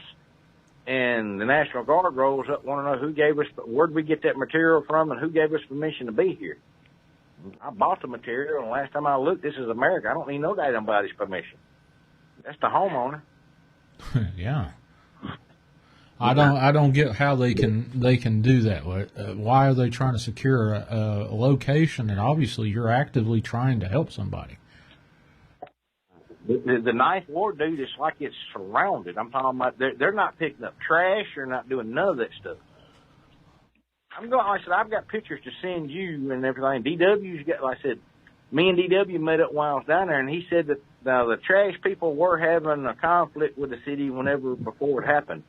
But there's no, you see trash trucks running down around the French Quarter, I think it's the 3rd Ward, the 6th Ward and everything. You can see trash trucks running all through there. There's none in the 9th Ward. As soon as it looks like you crossed into a third world country, as soon as you come across the bridges into the 9th Ward. So did the levees actually did hold, or is the news? Oh, the levees held. The house that I did right before I left them down there last Friday was literally 200 yards from Lake Pontchartrain. I can send you a picture of where I dropped a pin at. Send DW to me. Like I said, we're 200 yards from the center of the main levee holding Lake Pontchartrain back. Wow. There you go. Now, anybody that believes that the news is going to give you the actual true story for whatever reason, I don't know why in the world they wouldn't tell you, hey, the 9th Ward is in desperate need. I don't know why they want to keep that from you. I don't understand. Like I said, any of the pictures that you're seeing on the news and stuff, none of it's coming out of the 9th Ward. Everything you're seeing is either from the square or it's in one of the more prominent, nicer parts of New Orleans. There is nothing in the 9th Ward. It's nothing but a sea of blue roofs through the 9th Ward. Nothing. I'm talking about those people. Some of those people still don't have lights. Oh, wow. But like I said, I don't understand. And look, the National Guard that I was dealing with wasn't even from New Orleans. They were from damn Ohio. Not Ohio, I mean Oklahoma. Mm-hmm. What they were doing there, I have no idea. But yeah, they told me they were going to basically take my material. I said, no, that's not going to happen. I came here with two things: plenty of material and plenty of bullets. Depending on which one you want. Well, I would take the material versus the other option, but that's just me. Well, like I told him, I said, I bought and paid for this. This is mine. You're not. If you try to take it, you're stealing, and I will protect anything that belongs to me. Like I said, I came down here to help people that needed help. Like I said, the first house we did was, I think he's 87 years old. Right. His wife speaks about 10%. She's Vietnamese. She speaks about 10% of English. They've been here for 40 years. Matter of fact, when he came over here, he was one of the first male burlesque dancers in New Orleans. That's how long he's been here. Wow. Okay. I didn't know there was a burlesque male dancer, but I guess I'm not into that kind of stuff. He was the very first male burlesque dancer in New Orleans. But like I said, he's 80-something years old, 87, I think it is. During the storm, he's trying to catch water in buckets as it's coming in, and part of the ceiling fell on him. Holy cow. It took him 3 days to give them medical attention? Wow.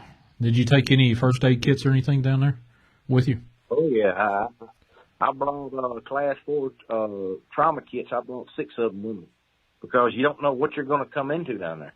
Right. That I don't expect nothing of them to help while we're down there. And you got some people now that are being a total butthead that want to come in and, you know, think they're Billy badass bullies and take stuff, and they're shooting people. And I said, I only run into 3 others that wanted to try to play badass. That didn't work out very well. I'm trying to look up Ninth Ward New Orleans photos of Hurricane Ida, and I'm not really seeing a whole lot right now. Probably. Yeah, you see what I'm saying? And it, you know, like I said, that's one of the harder hit areas. It almost wiped Homa off the freaking map.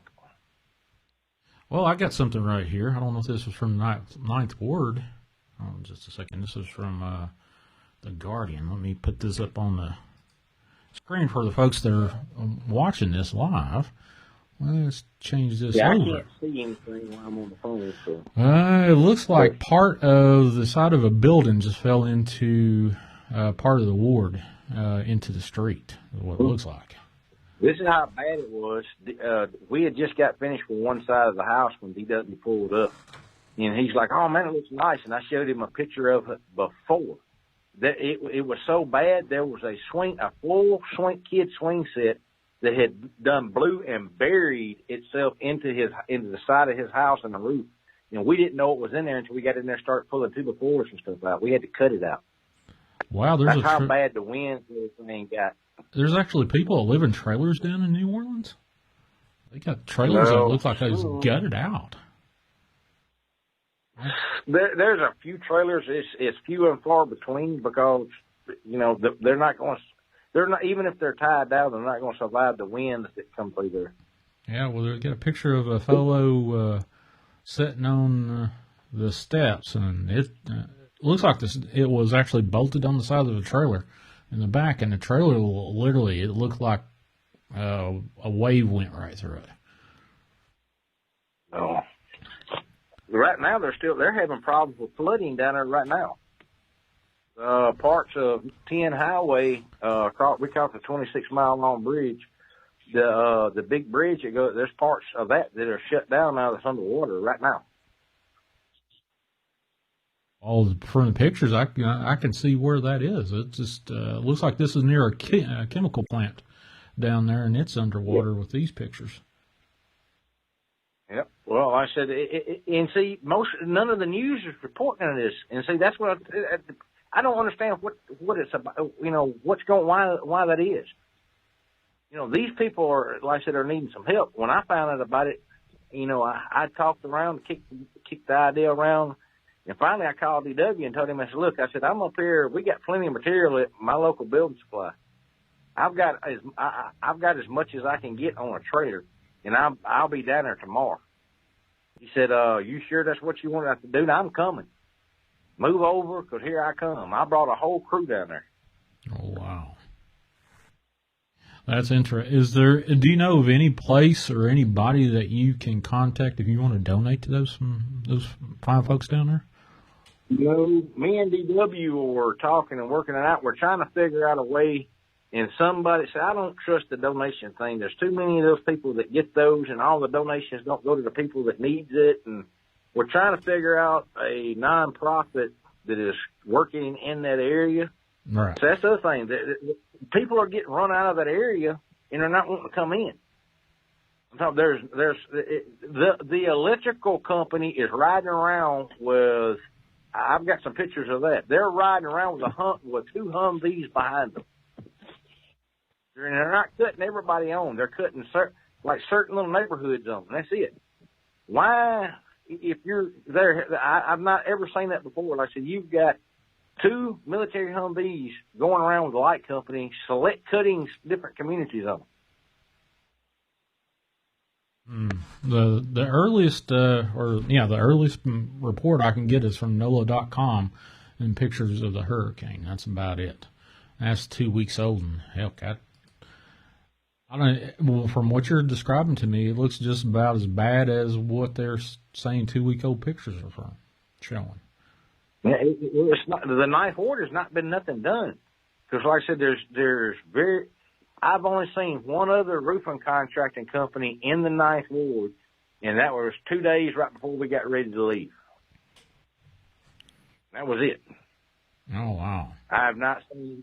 It's insurance adjusters and stuff they're bringing in from out of state and stuff.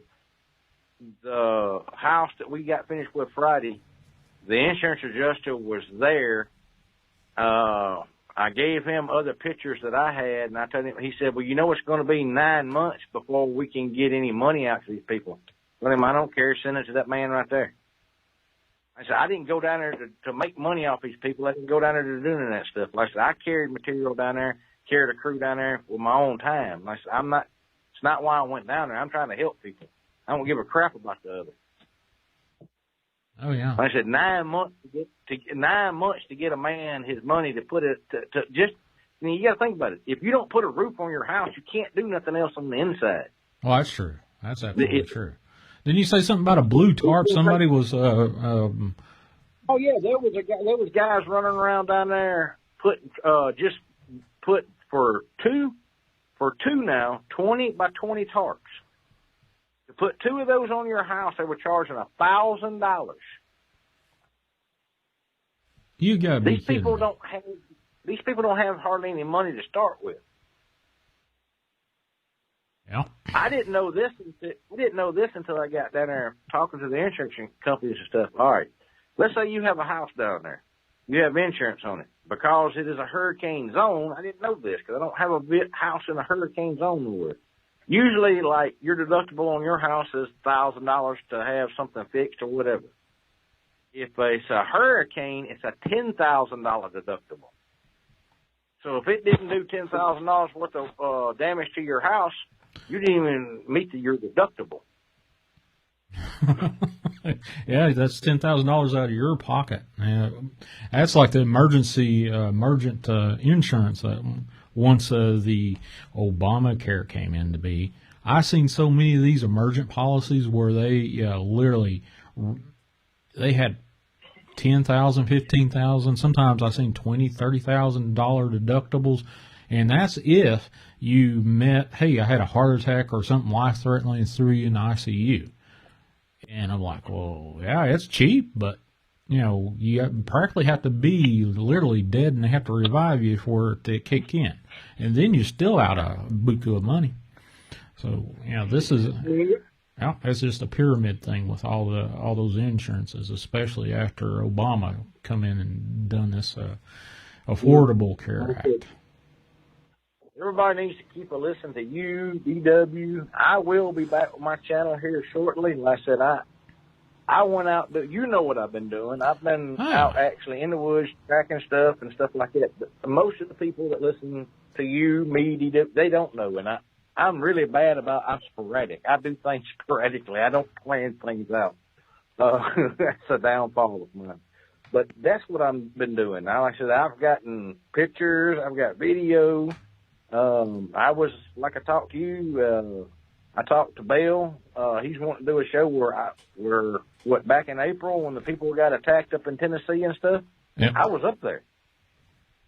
And see, most of the listeners and stuff don't know that. Well, come on my show you come on my show and talk to me. I will be back. Oh, I know. Like I said, I will be back. Like I said, right now I'm concentrating on trying to help as many people as I can. Right. Like I said, we carried, last week, we carried $10,000 worth of material. I've got $8,000 worth of material already loaded up, ready to go. But like I said, it's raining. There's nothing we can do down there right now because it's raining. They got 16 inches of rain this week so far. Oh, yeah, from this little, I forgot what's this one, this new one just hit a tropical storm or something like that that's done come in down there. Yeah, Galveston, Houston skirted by it, and I think the worst I saw, they pulled a palm tree or something like that. So they skirted by with that. Well, I said it's just dumping a bunch of rain, what it's doing. Yep. As soon as it leaves either Friday or Saturday, I'm going to be heading back out again down there, and I'll be down there until we run out of material again. Right. Well, God be with you, and you're out there doing the good work, buddy. Your karma's on your side for sure. No, I ain't doing it for none of that. Just people just need some help. Yeah. And I'm able to help them right now. And I said that's what this world's going to have to. remember that's how we got along back before we got so technologically advanced. Is your neighbor helped your neighbor. Oh, and yeah. right now, the way the government and everything else is, it looks like they're trying to turn each other against each other. We're going to have to learn to come back together and learn to help each other, because fighting with each other ain't going to accomplish crap. I think the closest we got to coming back together was on 9/11. And then how we fell up to this part, holy cow, that's another big, long-ass 2 or 3 shows to do over that. But I don't know what's going on with that. And the trolls that are out there, I know you're listening. Trust me, you didn't run me off or nothing like that. Like I said, I just found something more interesting to do. Don't think I forgot about you. I work a lot better in the shadows than I do in the light. So just remember that. Right, true enough. But I said, even a bad guy can have a nice day. Like I said, that's what most people don't understand. Is like I said, I never have portrayed myself as a good guy. Like I said, think of the villain trying to make a difference. That's what I am. Like I said, I never have portrayed myself as a good guy, but like I said, I don't like bullies. That's the biggest thing. oh yeah, So, and seeing people mistreated like this down there, I can't stand by that. well, hey, got one question. We'll get Yes, sir. chop it up a little bit. That Cock County dog attack, dogman or whatever. How many did you track at once you went up there and started tracking them? I started out with 4, and by the time that I got finished, hold on just a second. I'm standing outside now. I had something coming up in the book. Okay. I have to stand outside where I'm at here to get good service. I started out with 4, and by the time I tracked them up into Kentucky where I lost them at, or where it looks like something picked them up, something, whatever you want to say, that last good count, I had 15. And when you lost track of them, where did you told me something about blade wash from a double-bladed helicopter? Yeah, well, all right. I was up in Kentucky. Not going to give the exact coordinates, but I was about 40 miles, somewhere in and about Fort Knox. In between Fort Knox and Simpsonville, Kentucky. Like I said, somewhere up in there. I was up on a ridge, and it's probably a 50-yard opening, and it's tall bluegrass because it's never been cut up in there. And this looks like, to me, it looks like a chopper did what's called a touch and go. It did not completely touch down. It looks like part of it came down, and it was close enough to the ground where anybody that's ever been around a chopper, seen a chopper land, the way it kicks stuff up, it kicks it up from the center of the chopper and out and blows it around. And all the leaves and everything like that, just right around where the edge of the area is, the leaves will get knocked and beat off because of the winds coming off from the rotor wash. Right. That's what it looked like. That's the only way I can describe what it looked like. And those tracks led up into there, and it didn't lead out of there. I looked for 2 days. No tracks led out of there. They all led right there, and that's where they ended. Something came in, landed, picked them up, or didn't land, but stopped and picked them up and left. So all 15 individuals you're tracking at that time? I don't know if it was more than 15 or not. I just know that, look, when you get a bunch of animals like that together, it's hard to figure out, keep track of, hold on a second, my phone lit up and I'm trying to figure out why the hell it's lighting up. They're tracking. It's hard it was hard to distinguish individual tracks. And like I said, roughly counting, I figured 15. It might have been more. I could have been wrong. It could have been 11, and for some reason it looked like 15 tracks. But like I said, I know it was at least 15, maybe more. Wow. Can you imagine having 15 dogmen around there? I know Connor Flintstone on the arrow. Have you ever heard anything like that, Connor? Different size tracks. One of the tracks was as long. One of the tracks was longer than my K-bar. Then your K-bar. I didn't. Yeah, K-bar knife. You had some that was the size of your hand, some were the size of my track, but there's a good many of them that were probably anywhere from 12 to 16 inches long, several of them. Like I said, so it was different size, so it wasn't just all adults. And like I said, there were some smaller ones, bigger ones, but I've been told there's a fourth kind of these things that are smaller that are even meaner than the one that I ran into. Holy cow! How do you do that? What is that? One of those DNA experiments, or what is that? I don't know. They call it the soldier. Is what I was told. Is the classification is called. It's about 6 to 7 foot tall, but it's not quite as heavy. It probably weighs about anywhere from 250 to 300 pounds. Mm-hmm. Moves lightning fast. Has razor sharp claws. And very, very, very, very intelligent. If it's more intelligent than the one I ran across, I don't want to meet it for damn sure. That fucker's Einstein. Because I'm going to tell you, the one I ran into was not stupid. Oh, there you go. Wow. Yeah, that sounds groundbreaking, man. 15 of them, a whole clan of them, and then being able to observe and track them all the way to the touch and go stop, and you being able to, put that all together is truly masterful, man. And I appreciate the information. And I've definitely heard some stories of, packs of them, like 8 or 9. I told Shawn right as we got into Kentucky, up on Ozark Trail, the name is, I think it's called Meddar's Peak or something like that. You can stand out on one edge of a cliff, and you can look out, and it's probably 300 or 400 yards across there, and a big, probably 300-foot drop. And then there's another peak out on the other side.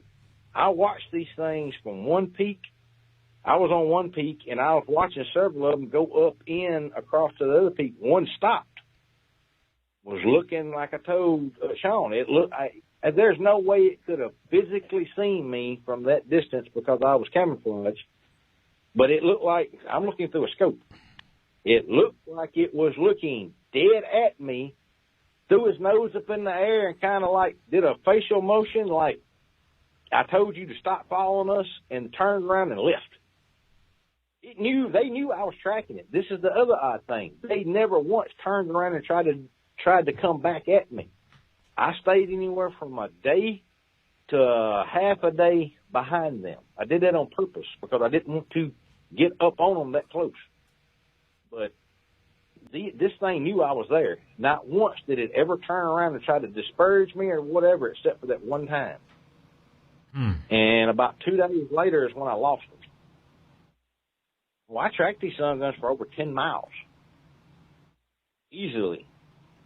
This whole, when this big group come in together, it was probably all together where I started and where I ended was probably close to 90 miles where I tracked them. Right. It took me almost 2 weeks. Going back and forth, it was a good while. And half the time you don't have cell phone service. The only person I called, the only 2 people that I called and let know what was going on was DW and Lakeia. Oh, man. Was she fretful? She's still mad at me. You're where, you son of a gun? Man, oh man. Well, she did get to see the Mammoth Caves though while we were there. Oh, I just saw a report that the National Forest Service come out and said there's an additional 600 estimated 600 more miles of the Mammoth Cave system that they have not mapped. Yup. I can believe that. I was just thinking about Mammoth Cave while you were saying that too. Well, there's like 82 known openings to the Mammoth Cave all over Kentucky. Oh, yeah. Oh, hell, it's right there. Mammoth Cave System runs right up in my neck of the woods, right here in Southwest Virginia, 15 miles off the border. I believe that's another travel corridor for these damn creatures. So this is how they kind of dip and get out of the sight real quick. They've got their own little cubby hole. I believe they're using it. I firmly, because think about it, those cave systems have been there for hundreds of years. I know they use waterways to get around. I know that for a fact. They use waterways like we use interstates. So why, if they got up there, why couldn't they use from generations of generations running around in those cave systems? They probably know them, like the back of their hand. And these things can get around in pitch black darkness like nothing. All right. Mm-hmm. Well, I interviewed a guy that saw a dogman that transformed into a creature that was taller than the treetops. That definitely sounds like a little bit different type of breed that you were dealing with. Yours sounds more natural, of course, and they reproduce. What you just described sounds like a Wendigo. Mm-hmm. Or some kind of shape-shifting demon. But yeah, I interviewed the Native American dude, and leave that one alone. Groundbreaking. Yeah, I drive past that road on my way to work, and it's terrifying. I always look down it, and I found a lot of cool fossils there. So I definitely want to give something back to it, because I don't want to take and owe that road any more longer. Wow. Yeah, and you don't want to actually pick up something you shouldn't pick up. You're right. Yeah. You never know. Have you guys ever talked to? Have you guys ever talked to Old Bear's Den? He hosted the Squatch Out, and he told some wild stories about having to kill some Sasquatch and having to hunt down a couple of these creatures after they've disrupted, farmers' lives. Have you guys ever, talked to him personally or heard any of his stories? I have not personally heard of him. I think I heard of him once I started following you, and I've not heard any of his stories. He's definitely right up your guys' alley. An older, respectable gentleman. He's also a minister, but his stories and wisdom go well beyond what's accepted. So you definitely have to perk your ears up. But I know both of you guys have been, neck deep in these dark waters, so you're already ready for it. When you grow up in the Louisiana swamps and spend a lot of time in the Cajun country, the Rougarou's always near. That's what our grandmothers taught us. Yeah, well, I'm definitely, most people are, I tell people, disclaimer all the time, I am not kid friendly, and if you listen to me long enough or talk to me long enough, I will piss you off. I'm not trying to, but I will, because I'm just outspoken like that. I apologize ahead of time, but and I cuss too much, but I don't realize I'm doing it. But man, I hate to get off here, but I hear Lakeia back there hollering for me. She may have me something to eat, so I hope it's good. I'm fixing to leave for y'all. All right, brother. And as take always, it easy. Sweet nightmares to everybody. Where's the cackle? He already hung up, son of a gun. Anyway, he didn't do it. He smelled that food. He smelled that food and said, I'm done. I ain't doing my laugh. So, yeah, heck, food versus laughing, I'd go for food any day. But, yeah, I couldn't resist trying to bring him on with you on and see, if you heard any of these stories he's been telling. He's got some incredible stories. And that Dogman thing up in Cocke County, Tennessee, there's a whole lot more to it. I don't believe he told it on my channel. I think he told it over on DW's channel when he called in one of my shows.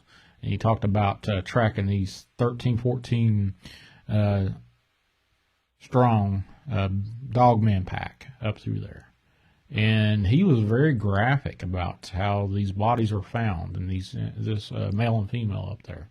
April 1st, I think July 12th maybe is when respectively. The male was found dead April 1st. I think July 12th was the female that was found alive, but she was barely hanging on by, I'd hate to say a thread, but that was part of some of the graphic description he gave. So yeah, now that you're saying that, that story was passed around in Tennessee. Yeah, that was one of the most graphic stories ever. And honestly, yeah, to be on the front lines, he was right part of it, man. And after hearing Old Bear's Dead and talking to a couple of these advanced trackers, yeah, it really opens your mind to the war that's actually going on right now. Yeah, well, a lot of trackers say, yeah, look around you and make sure that stuff is around you, but also look up into the trees. That's one of the things my dad used to tell me. So if you get out in the woods and you're in a place where you've never seen or been before, you got to pay attention to everything, especially around moonshiners or other things that they want to hide little crops that they shouldn't be growing out in the backwoods up here in Virginia, because they will hide traps and stuff to either blind you or just literally put you out of your misery for the rest of your life. You'll walk in, but you'll never walk out. And it's crazy that they do that. Yeah, you want to be done. Oh, yeah. The weirdest thing, the ones that you really get hurt over, is not just the moonshine stills. It's ginseng patches. Mm-hmm. Ginseng patches. You'll get knocked in the head or shot over a ginseng patch if you're in a spot where you should not be. Hey, $800 a pound, of course these farmers are going to be, and the Sasquatch and anybody else. 1,000 plus now, I think. Wow, that's crazy. It's been a while since I've been up in Ohio in the ginseng country, Down in Florida, we get seashells and shark teeth. Oh, gee whiz. Yeah, my sister used to kind of buy and trade in that stuff. And she come to me one day and said, Shawn, if we knew when we were just getting out of high school about this trade, we would be sipping martinis somewhere in a tropical beach, not having to worry about anything. I was like, holy cow. Well, good thing I went into medical field. I didn't have to go through all that. You played your cards right, 100%. Yeah. Oh, yeah. So here I am. But this weekend, when we were filming, when we were filming the short film, Jack McClellan, he's the director. He also made a Bigfoot documentary about the Bridges family. Carolyn Bridges, she was featured on Finding Bigfoot, about the Bigfoot that smeared his greasy hand on her front window, the Florida episode. And Jack and Stacy Brown, a lot of people have followed up with her, and she's had dogman encounters and Sasquatch and alien, and she actually thinks she's, which I believe her, she's some kind of descendant to some ancient deity, and that brings these creatures towards her and magnetizes them. Well, our short film was featured in a cabin in the same woods that the Bridges live in, and just a mile through the woods as the crow flies. So clearly not very far for these ancient creatures and deities. But Jack forgot his SD card, so he went back to go gather some stuff, and I went hiking with this dude named Ethan, who's former SWAT team, very by the book, and he's definitely open-minded to Bigfoot and all that, but he likes to question me and get good answers. It's good conversation. And we were hiking, and I was telling him about the back cam and everything, and we actually ran into the gardener, and I was filming the whole time, and I interview him, and he says he's heard baby cries out there and electrical problems and trees coming down, and then he runs over to his car, and of course I turn my camera off because we're about to exchange information, and a tree crashes down, and it was so scary, and I was expecting it, so I wasn't too shocked. But Ethan, he asked the other guy, he's like, are you working alone right now? And he's like, yeah, it's just me. He's like, there's definitely something back there. And it was so funny to see a guy who's like really by the book, kind of get turned up a little bit. And he was definitely thrilled, and we moved towards it. And I recorded after, and hopefully, somebody can find something in the woods at 0.25 speed. But yeah, it was definitely chilling, and it's right by Chattahoochee, right where Carolyn Bridges has a plethora of experiences. And I still haven't met Carolyn, but I've had some good words put in, so hopefully the ancient deity accepts me to her property. And it's pretty much like the Florida Skinwalker Ranch. There used to be a big camp out of all these squatchers and stuff like 10 years ago when all the craze was first starting over here. And I feel like they kind of got burned out, and I feel like someone authentic like myself and young and fun hopefully can be, you know, a new battery for them, and they can tell me their stories. And you know me, I'll accept it and absorb it, and hopefully, you know, carry it on and be the messenger, and hopefully not end up like dang Gary Webb from the Plain Dealer, you know, kill the messenger. He said too much, and you know, the establishment sadly took him down, and that's a sad thing in this world. You know, a little bit of truth riles everybody up, and it's not going to slow me down though. Oh no! What does slow you down? You know, what do you talk in your sleep, or do you walk in your sleep? I kind of wonder that, since you're so adamant, and I've seen you so animation. You know, you got a lot of animation when you talk on camera. So, do you slow down when you sleep? I do talk in my sleep. Oh, I do talk in my sleep. Yeah, my mom has a lot of funny stories of my childhood, of me going through huge arguments and reporting on sports back in the day. So I could only imagine what flat Earth facts come out now in deep doze, of course. Well, if you ever do record that, then you can share it to let me know. That's a fascinating. I've seen thousands upon thousands of people sleep during sleep studies, and you know, every once in a while you get a talker, and every once in a while you'll get somebody that will sing in deep sleep, and it's wild. I think I'm going to get an app or something. A couple of my friends have like the Watch app that kind of like tells you when you wake up and stuff like that. And I think that's really cool and all, but I also think they can send shock waves to you and probably control your mind when you're sleeping. They're like, oh yeah, let's wake them up real quick. Zap, zap. Oh yeah, you woke up at 2:38.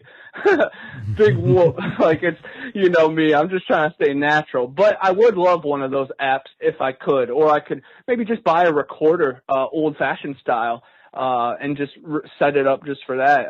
I definitely need to take one, for the woods and stuff. Tristan Smith from Hidden Relief, he's definitely my sound guy when we go out. I'm not big with lights. Just like Nightmare was saying, I don't bring a light. You know, it's in my bag, but when I'm out in the woods at night, I'm just trying to blend in. So I'm not trying to walk with Jimmy Bean, of course. But yeah, man, it's definitely an ongoing journey, and I hope I can be the spear that creates some change in this world. And of course, this platform and just conversations like that, it really inspires me, because I get called crazy and wacko, and all these skeptics come through, and they can't even accept, you know, the basis. They can't even accept the PG film. So how are they going to understand that there's dogman tribes and clans that are hunting down, you know, people and ripping them apart? And someone has to act, you know. Of course, the special forces are involved and the Green Berets, but there has to be a community of people too, just like how we had to round up people to go off to Afghanistan because our establishment can't even, you know, save our people. So it's up to us. We have to save our brothers. We have to save our sisters. We have to look out for one another, no matter what, experimented on or not. We have to support one another. And when the time comes where there's mandates and we can't grocery shop, best believe there better be some bartering, because I'll mow your grass for a watermelon and a loaf of bread. But yeah, we have to definitely figure it out and try not to fall to the divide and conquer. And I'm fighting for the soul and for the creator and for love and passion. So if you find yourself on the other side of me, then best of luck to you. This is Rocky 2.5. And I'm the Sly Stallion, man, and I'm running to the top. And I pray for everybody to go through these hard times with some ray of sunshine, and all the people down in New Orleans and all the refugees in their own city. I know what it feels like after Hurricane Michael, and it's all CERN and HARP, and I saw the comments. You know, it's all the establishment trying to push the agenda. That's why they're acting the way they are. And when they act like the heroes, try to see through it.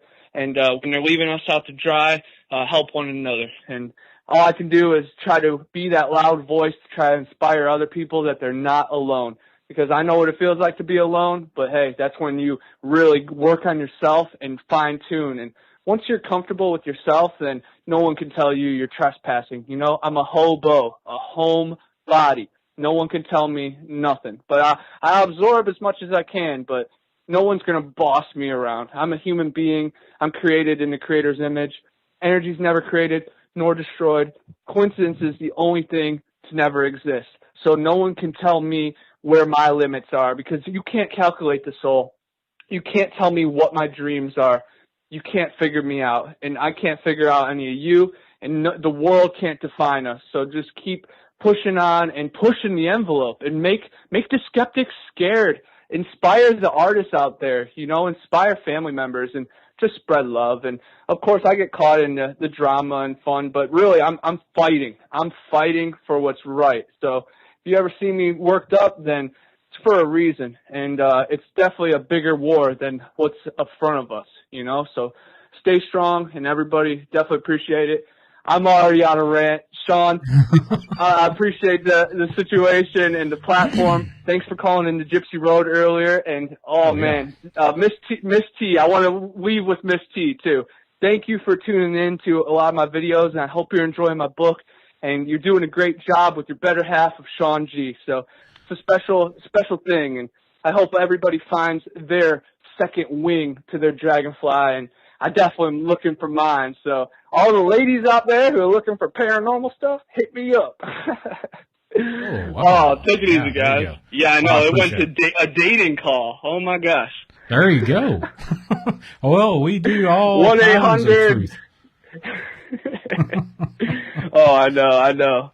But no, guys, love and passion takes you further than anything. And literally when you're scared and you're cold, you're blue, and you're vulnerable. You're vulnerable to dark forces and illness. And when you're talking love and smiling and just being silly, like when I'm ranting like that, I feel invincible. So again, you can try to shoot my way, and I'm going to deflect it. Just like Perseus, man. This is the Clash of the Titans, and we are living it. We're in the end game for a reason. Shawn, I'll talk to you. All right. Well, he just hung up on. Wow, that's interesting. I don't know if he had a battery problem, whatever, but holy cow. Well, folks, how can you top that last hour? Bigfoot Anonymous, Connor Flynn, Bigfoot Anon on YouTube, Bigfoot Anonymous, I think, over on Facebook and TikTok, I think, Bigfoot Anonymous. And then again, the Vault of Nightmares. Ha, ha, ha, ha, ha. Hey, folks, give me just a minute. I'm going to take a quick break, and then I'm going to probably do a couple more minutes. But give me just a quick break right here, and I will be right back. In just a second.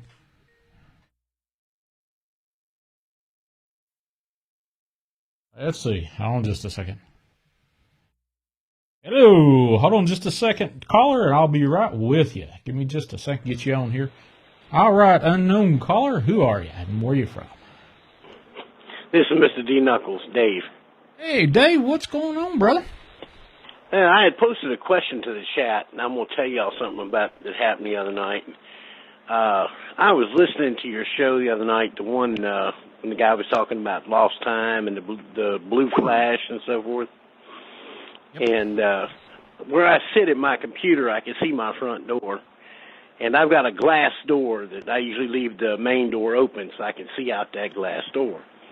And I looked up, and for a moment, I saw the image of a girl that I haven't seen in 20 years. All right. She looked bad. She looked aged. And, of course, you know, we've all aged since then.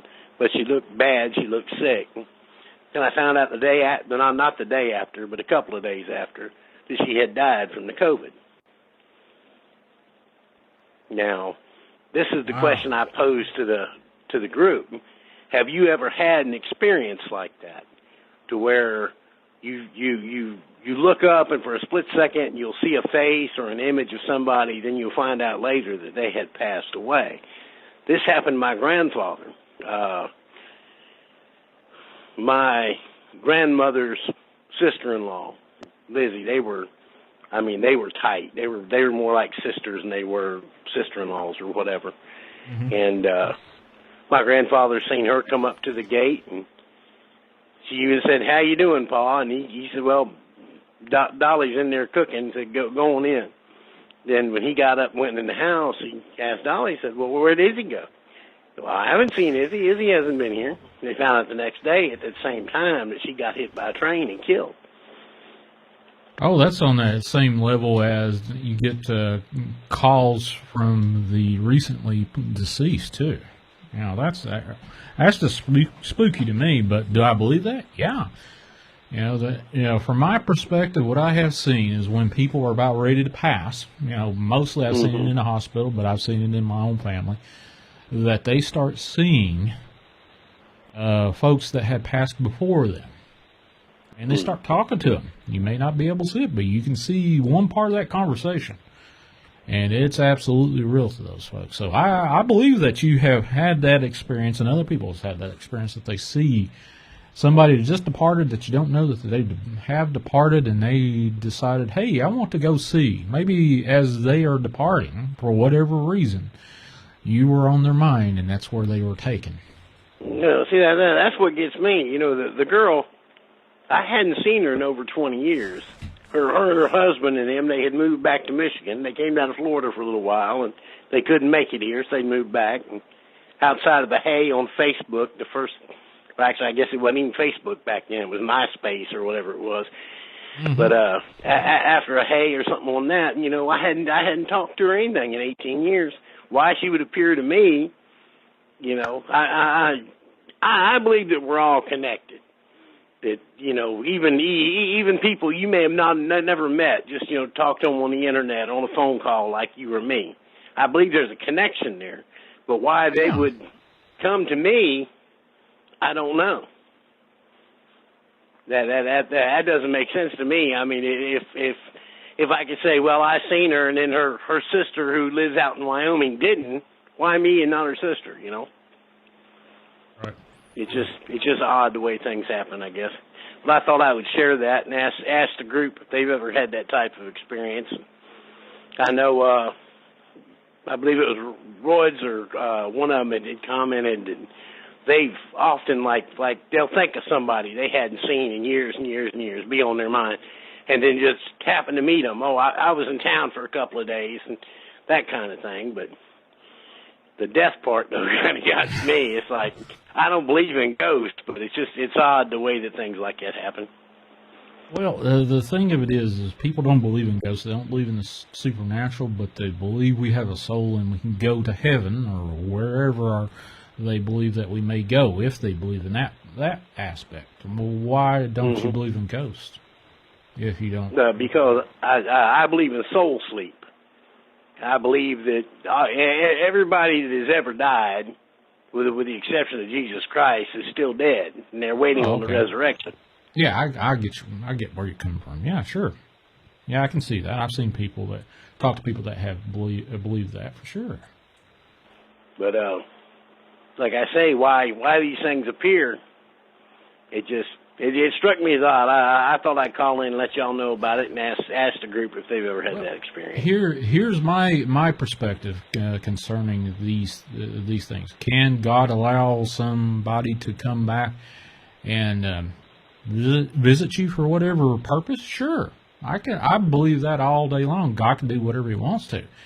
But I think a lot of things that show up as a human that you knew, if it's a residual haunting or whatever, I just don't think, from my perspective, it is something that knew you as you think they knew you. You get my drift. It's more of a moniker or something like that. Yeah, I believe in the angelic, I believe in the demonic, and I believe in the psychic. So, in other words, if I saw her image, it was a psychic image, something that she sent out. That makes sense. There's a lot of studies out there. A lot of people talk about, hey, we can, impress upon the other people images of you, talk to you, long distance conversations, whether it's visual, auditorial, or whatever. Yeah, sure, I can see that. That's one way of looking at it. And I also believe that a lot of ghosts and hauntings, you know. It's just like if you ever went to a house where the family was always happy and they had good times there, you can feel it. It's a happy home. You just walk in and you feel it.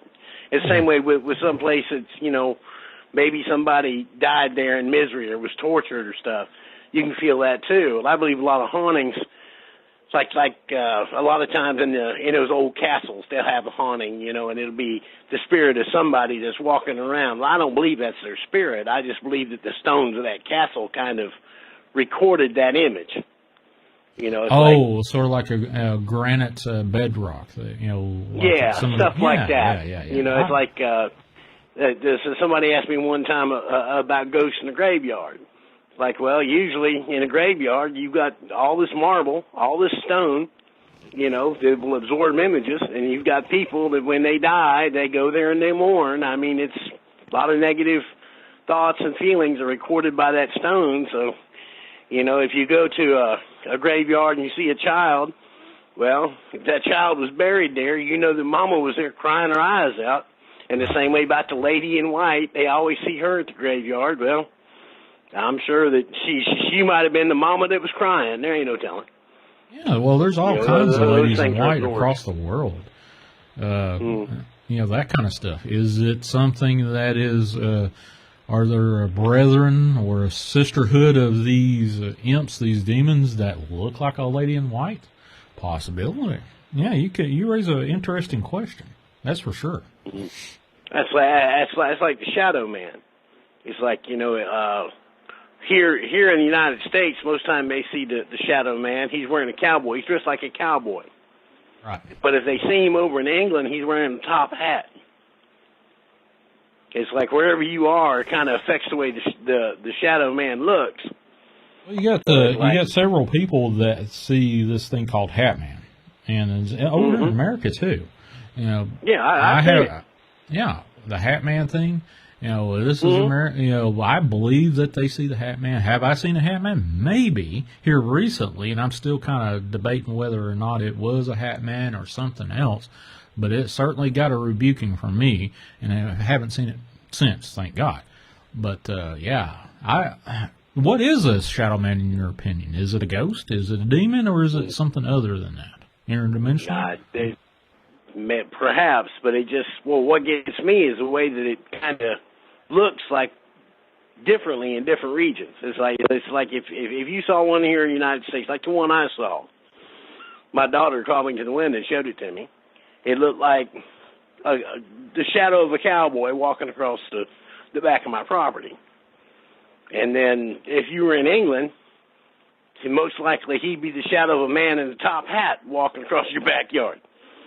You know, if you were in, I guess if you were in Arabia somewhere, he'd be a man in a turban walking around. It's like it's whatever it is, it knows where it is geographically.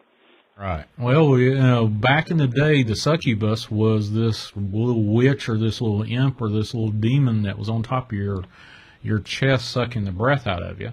And you know, if you look at the stories, it's turned into E.T.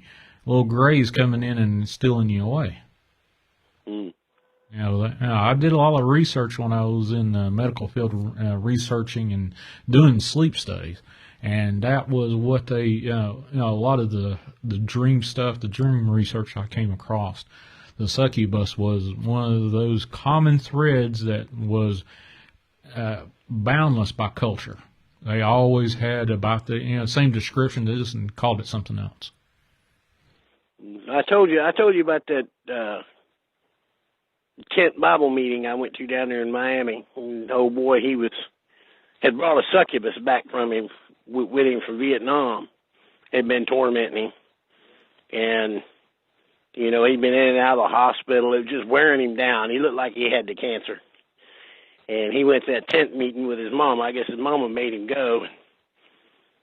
They had asked if anybody had any wishes or whatever to, you know, come up and talk to the preacher and he'd pray for him and stuff. Well, I guess he was either ashamed or scared or whatever. He never got up.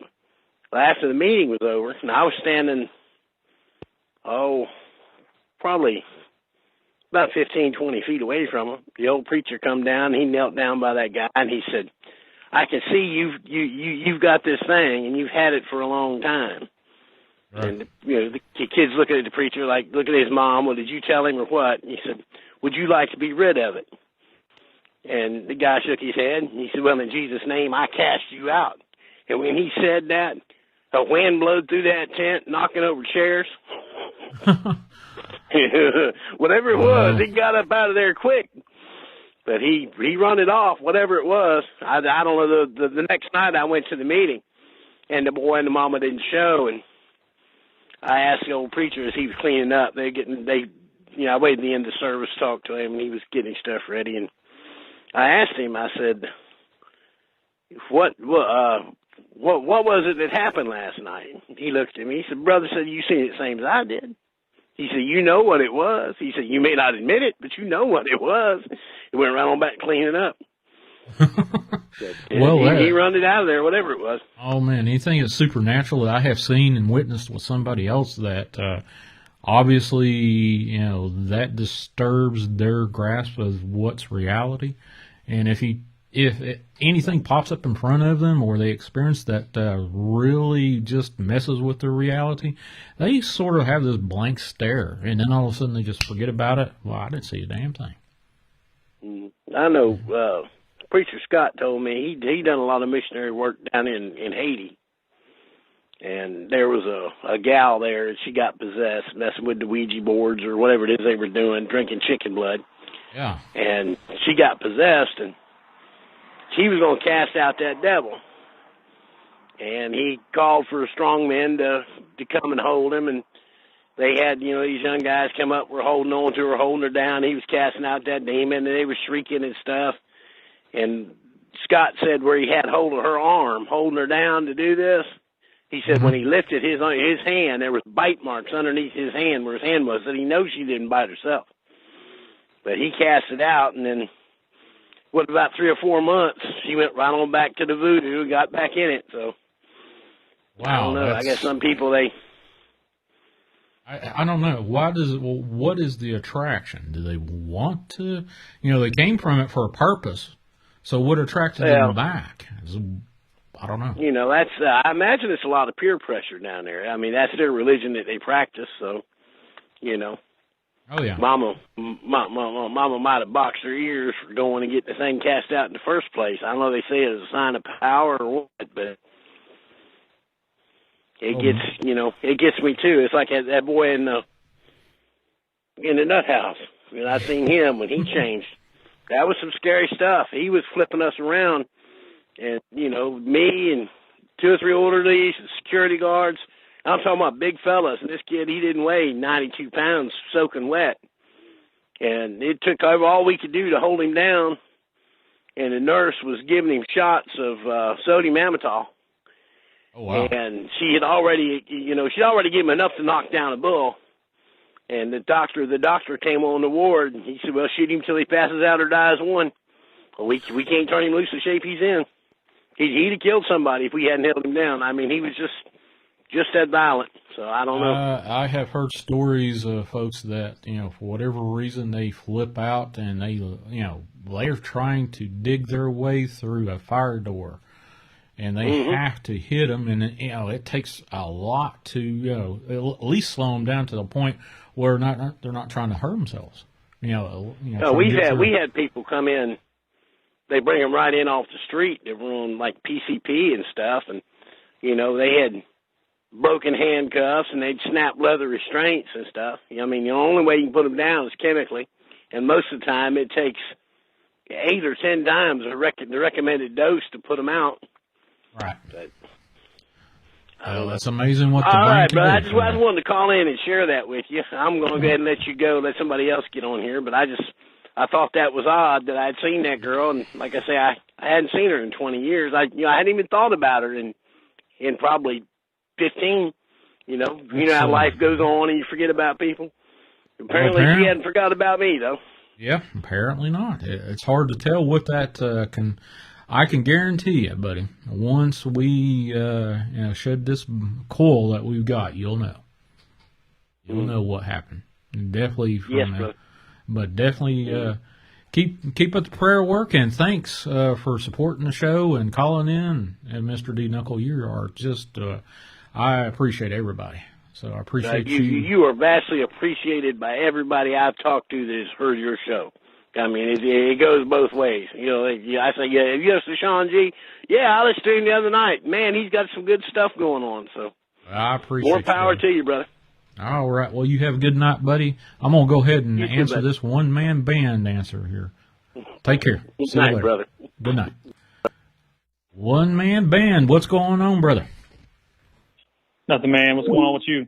Just got off with Mr. D Knuckle talking about some interesting supernatural stuff. So how's it going with you? You heard any new stories, or you got some stories to share, or what's going on? Well, he kind of reminded me of a story that was told to me by a girl I used to mess around with. It's funny when you start talking about people possessed. I was dating this girl. I guess we dating, talking. I guess my age group, I guess it's really talking, not really dating. But one night she had come by my work at the time. I was working kind of in a sports program. It's kind of similar to what I do now. But she had come by and we were sitting there talking, and she was like, "What's that on your phone?" And I was listening to, I can't remember who I was listening to. And she goes, "Yeah, I didn't know if this might be weird to you, but you know, my mom, she does things like that. And so she's a church lady. Yeah, her and her group, they're like a prayer. I don't know what it's called. It's some type of prayer thing that, like, if someone's exhibiting those types of behaviors where it's like unnatural, like unnatural strength for like a 90-pound woman, 4'11". Mm-hmm. And she was telling me, it gave me goosebumps because, that stuff just freaks me out. But anyway, when you start talking about the old man downstairs and his little minions, man, it just freaks me out. But anyway, she was like, yeah, there used to be, my mom was battling, praying over people. And she said this one time we were at church. And I asked a few people, this is how I believe it. Now, most times when people say things like that, I don't believe it. But I started asking people, and I'm kind of in a similar way of Vault and DW. I don't ask the question, hey, did this happen? I interject it like kind of just because I want to know. Like, I'm not asking the question outright. I'm just, hey, man, something creepy, what do you believe in this? I have a way of asking people. And, well, she was telling me that one day for church, there was this old man walked in. She said that he was very greasy. Like, he had greasy hair. It looked like he hadn't bathed, but he was wearing a very nice suit. And he sat down front. And all sermon, he kept saying, oh, yeah, amen, amen, preacher, amen. Clapping, and there was nobody else doing that. That he was doing it so outrageous that when she was sitting next to her mom, she looked over and her mom looked like, oh yeah, this is something. He did it all sermon long, all during the sermon, and they went to class. Well, he walked in a classroom. Well, when her mom went into that classroom, kind of not sneakily, but just got in there and was in that classroom, and she started praying underneath her breath. That guy was just real. He was almost like it was mocking, is what she said. It was kind of like a mocking type thing. Mm-hmm. Like it wasn't sincere. And she started praying under her breath, and her mom and these people in this room, in this classroom, there's about 20 people in this class. She started praying underneath her breath, and the lights started kind of flickering, not like a natural, like a power surge, but the lights shut off, and the lights shut off, and the door opened. Like it was like as if the door didn't open all the way, but it opened just enough, and somebody left, and the guy was gone. And I was like, man, I didn't believe her. I'm spiritual. I'm not very. When it comes to that stuff, I have to ask some questions. And, you know, I asked some people around that kind of been around that. They're like, yeah, she does that literally. Her mom literally says, I don't know what her mom does. I don't know her denomination. I haven't talked to that girl in 4 years, but she randomly told me that story and said, you're going to make fun of me, but this is what my mom does. Weird. Yeah, that is weird. Miss T and I, we do occasionally. We'll take a rather lengthy break from watching paranormal, supernatural videos and stuff, and we come across a lot of stuff that folks say, "Hey, that looks like a ghost," and then I started seeing, "Hey, that looks like a gray alien. That don't look like no damn ghost. It looks like a freaking alien." Have you ever seen anything like that? And like real life, or just? Yeah, anything. You've seen it on the video, seen it in real life. What's your perspective on that? My whole thing, the alien thing, I'm on the fence about it, and I'll tell you why. I've seen videos of, like, I watched Jeff Bezos' video with him, quote unquote, getting to a certain level of the atmosphere, and it looked like his little space thing doinked off something like it was a shield or something, like it doinked off. And I look at stuff like that and I'm like, I don't know. But my opinion is I don't think anything has come from out past, the stratosphere in a long time. I think they've been here. I think I really, really think that they're either in the ground or in the ocean. I think that they've been here for a long time and they can't figure out how to get out of here. Now that theory is it's not very popular. I've heard a few people say that, but just the things I've seen in terms of videos and research that I've done, I believe this is what I believe. Take it however you want. I think that they can't get off this planet or whatever thing we're on. Mm-hmm. I think they're having a hard time getting off. That's why I think the space exploration is such a stinking. It's such a massive thing that they're undertaking. All these countries, I think they just can't get off this planet. I mean, I've watched a documentary. It's called Sir No Face. If anybody in the chat has seen that, it's on Amazon Prime at the time that I watched it, like 6 months ago. Right. And this guy thought he was investigating a ghost, a supernatural ghost type entity that was haunting this warehouse. I cannot remember where it was at. It's in New York, I think, somewhere in the Northeast. And that thing looked like a gray alien when he slowed it down. If anyone's seen that, or if you haven't seen it, go check it out. It's interesting. What's the name of that? But that's one thing that it's called Sir No Face. Sir No Face. And it's by Matt. I believe I've seen that. Yeah. Okay. Yeah, It's an interesting documentary. It really is, because it kind of that's the point where I could go either way. I'm waiting for some type of evidence or somebody to sway me one way or the other, But yeah, that whole and the last guy that called it, I often think about ghosts. Obviously it's kind of a part of my heritage and my culture, and but it's just in everybody's culture. That's all over the world. And the residual hauntings of him talking about the granite and rocks, to me, that's honestly, I think it's a part of the missing 411. A lot of some of those cases have been around rock quarries, and and so there's something that everybody has a piece of the puzzle, and it's all about making it fit. Yep, it's all about making it fit. There's that missing 411. We were talking. I'm in a mass text chat with DW, a few other folks, John Bell, a couple other guys, and the question got raised about. I talked about it earlier about the Umbrella Corporation And they said they heard that like they actually do have these cities that they built to infect these clones of humans with this zombie virus thing. And it got off. They asked me about. I had mentioned that I went through a Homeland Security seminar. Well, they actually came to us at the hospital, and in that seminar, the guy that was presenting it, in the material, they actually had a scenario with zombie apocalypse in it.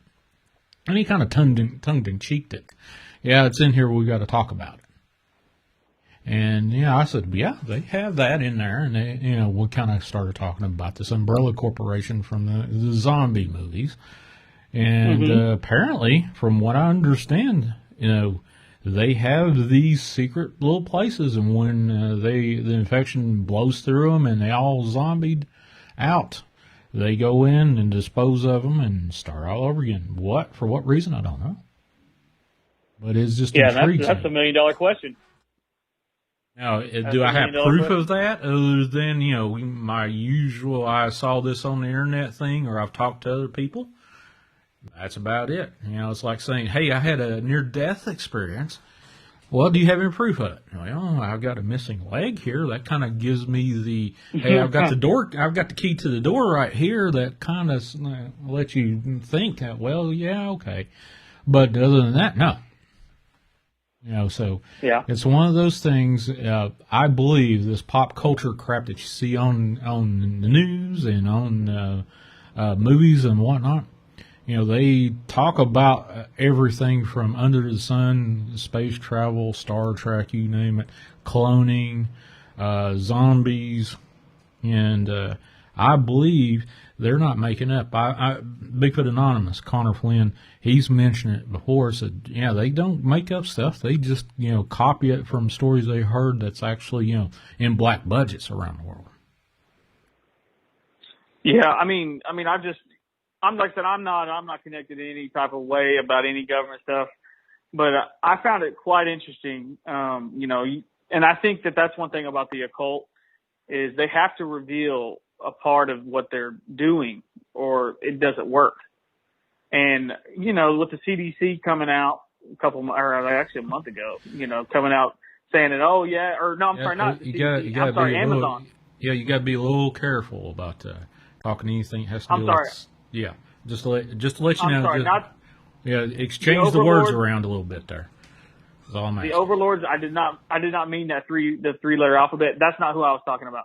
Okay. It was the Bezos group. I'll say that. All right. They came out in the and this is one thing. They came out in the description with the 2x4 wood. They said that it can only be used in case of a zombie apocalypse happens. I saw that. I actually saw that yesterday, and in that mass chat text I was talking about, they brought that up. I actually looked at that, and I said, "Is this a phishing site? Where they actually get you your information? You click on that, and boom, your computers are locked up or whatever." And I was like, "Oh crap!" Well, I went and looked on my Amazon site that I go to. I've been on it 1,000 times and went to that, and I think it's 42.10 is the one with the zombie apocalypse that's on that website. Mm-hmm.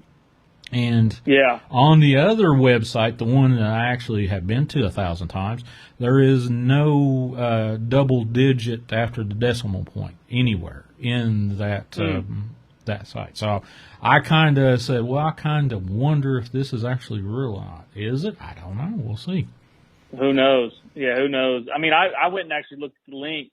They probably took it off. I feel like once the internet gets a hold of it, they just delete it. I actually went and looked at it and I found it. Actually on, someone posted the actual link to the product and it was there, but also too, it wasn't there as of a couple weeks ago. That's why I mentioned it, because who knows exactly what's really going on. And that's one thing about non-linear warfare. Both sides are giving out information and it's contradicting each other. And I think that's just dividing us as is. as Connor and Vault had mentioned earlier in the stream, and so that's just exactly what it is. They're just, and I really don't believe in a lot of stuff. I found that interesting, especially when we're talking about zombies, because I find that interesting. But I'm not trying to hold you too long here, Shawn. I got a Bigfoot story for you. Actually, you know what? I got two of them. All right, let's go for it. First one is from, I told you that I had a coworker, I guess you could say. I'm going to try to mask this as much as possible. He used to be a park ranger. I mentioned that I was trying to dig for his stories. I could never catch him in person because I don't like texting or talking on the phone. I like to see people's facial reactions, and I like to see that thing because there's stories I have that I'll never tell anybody because I don't believe them, obviously. So this story, it's out in, let's see here, Utah. It's on a reservation. He was a park ranger on federal land.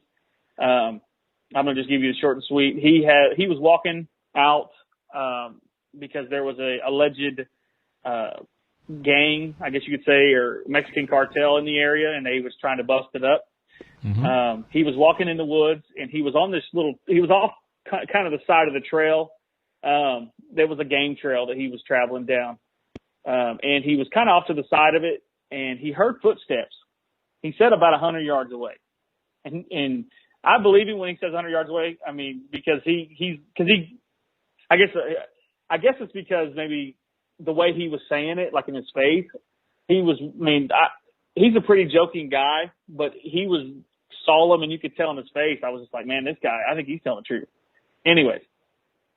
He's about 100. He says this thing is 100 yards away, and he's thinking that it's these cartel members, going to maybe jumping. One's maybe in a tree, so he has his piece ready, and he's walking, and he hears those footsteps, and they're kind of paralleling him a little bit, and he starts to notice it. He takes some steps and walks, and he stops, and it stops. Well, the way this game trail kind of bent around up a ridge, and this thing that was paralleling kind of took the opposite way up the other side of the ridge. Well, there's a clearing down kind of, he could kind of see a straight line, almost like it was this power line. Somebody, like, power lines have like a kind of a brush hog thing, and you could see right down the middle. That's similar to what it was, but it wasn't actual power lines. He said he looked over across the ridge. He said it was about 100 yards away from him. He said this thing sat. He said it had to be over 8 foot tall. And I asked him, I said, well, was it hairy? He said, yes, everything but the face. Oh, wow. And he said that the face, he could see that the skin of it, but he couldn't, it was 100 yards this way. And at the time, he didn't have his binoculars. And at the time when he told me the story, he said, man, I wish I would have had my binoculars. So I left him, he said, with his ATV back. He was just trying to make a quick round of the ridge to see if there was anything going on. And then he was going to, either call for backup or do whatever he had to do. And he said, this is years ago. This is back in the 90s. And he was a younger guy, and he wasn't as experienced. And he says he kicks himself now that he didn't get his binoculars. He's like, I could have seen that thing, hunt like close, like every detail. And I said, could you see any, and I wasn't trying to be weird. I was like, could you see any like private parts? And he said, the only thing I could see, I could see the definition of it walking. He said, you could see the muscles. He said it was so pronounced and how big and wide and thick those arms and legs were. And he said that the arms it hung about knee level, a little bit lower, and it was kind of hunched over. And he said it had to be about 8 foot tall. And he kind of freaked him out. He was visibly, nervous when he was telling the story. He kind of stopped telling stories after that. I mean, we talked about all types of native stuff I'm not going to talk about, but before that, but he kind of just shut up about that after that. And I couldn't get anything else out of him. But he said that thing, I could see its face. He said it had no hair, on the part of the face that he could see. So it would be like the cheek and the nose and the lips and up. He said he couldn't see anything else. He said, but I can see that skin. And he said it was a darker type skin. And he said he spooked him out. And so he really didn't want to go any further. I was trying to pry more stories out of him, but that's kind of what he gave me. when it came to his time as a park ranger. Well, that's did you hear of that one episode I had a couple of weeks ago when Adam called in from the Florida-Alabama state line and told us his dogman report? Sort of, kind of mimicked that a little bit. He could see the definition of the muscles and how big and how, just awe-inspired that this thing was. And this was just years ago that he encountered this, and until this day, his family is still encountering scats being left in their front yard with adult deer hooves in the scat. I'm like, wow, okay, so don't piss the damn thing off is what I'm saying. Yeah. Yeah, for real. Yeah. Yeah, and so that's that story. I mean, and that's one thing too that I've kind of gathered from DW and Vault is that kind of the method of questioning, because I've been questioned by Vault before, and it's kind of, you don't know that you're being questioned, and that's kind of the way I did it. I was just like, I said, could you see, I was kind of acting like, could you see, any definition? And he goes, yeah. He's like, man, I could see the traps, or not the traps, the triceps on this thing. He said those triceps. He was like, man, it was like my arm. It was like if I had put my arm and my shoulder next to each other, that's what it looked like. It was just so stinking thick. If you could mash your forearm, and like when you bend your arm towards your face, and he said that's as thick as it was. He said I could see that tricep. He said the way it was walking. So I was like, and he like I said, he's going to tell me more stories. He just got too. It really bothered him. I think it did, because it was one of his first encounters with this thing. It bothered him. He said, man, I don't really want to talk no more about this stuff. So we kind of moved on from that. And I was like, hey, I'm going to I'll try to get some more out of him. The next story, I'm going to keep, like I said, I'm trying to keep them short. I actually named you by name because I mentioned a little critter cryptid by name earlier, and I was like, he's not here. I was still at work at the time, so good.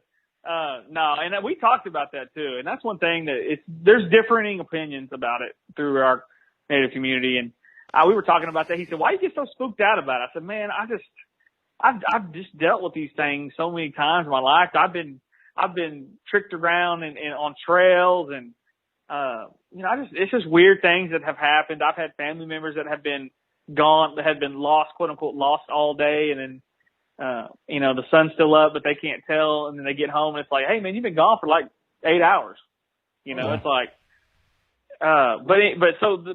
this story, and I'll tell this story and I'll get out your hair. My grandpa on my mom's side, this is, he's a country boy.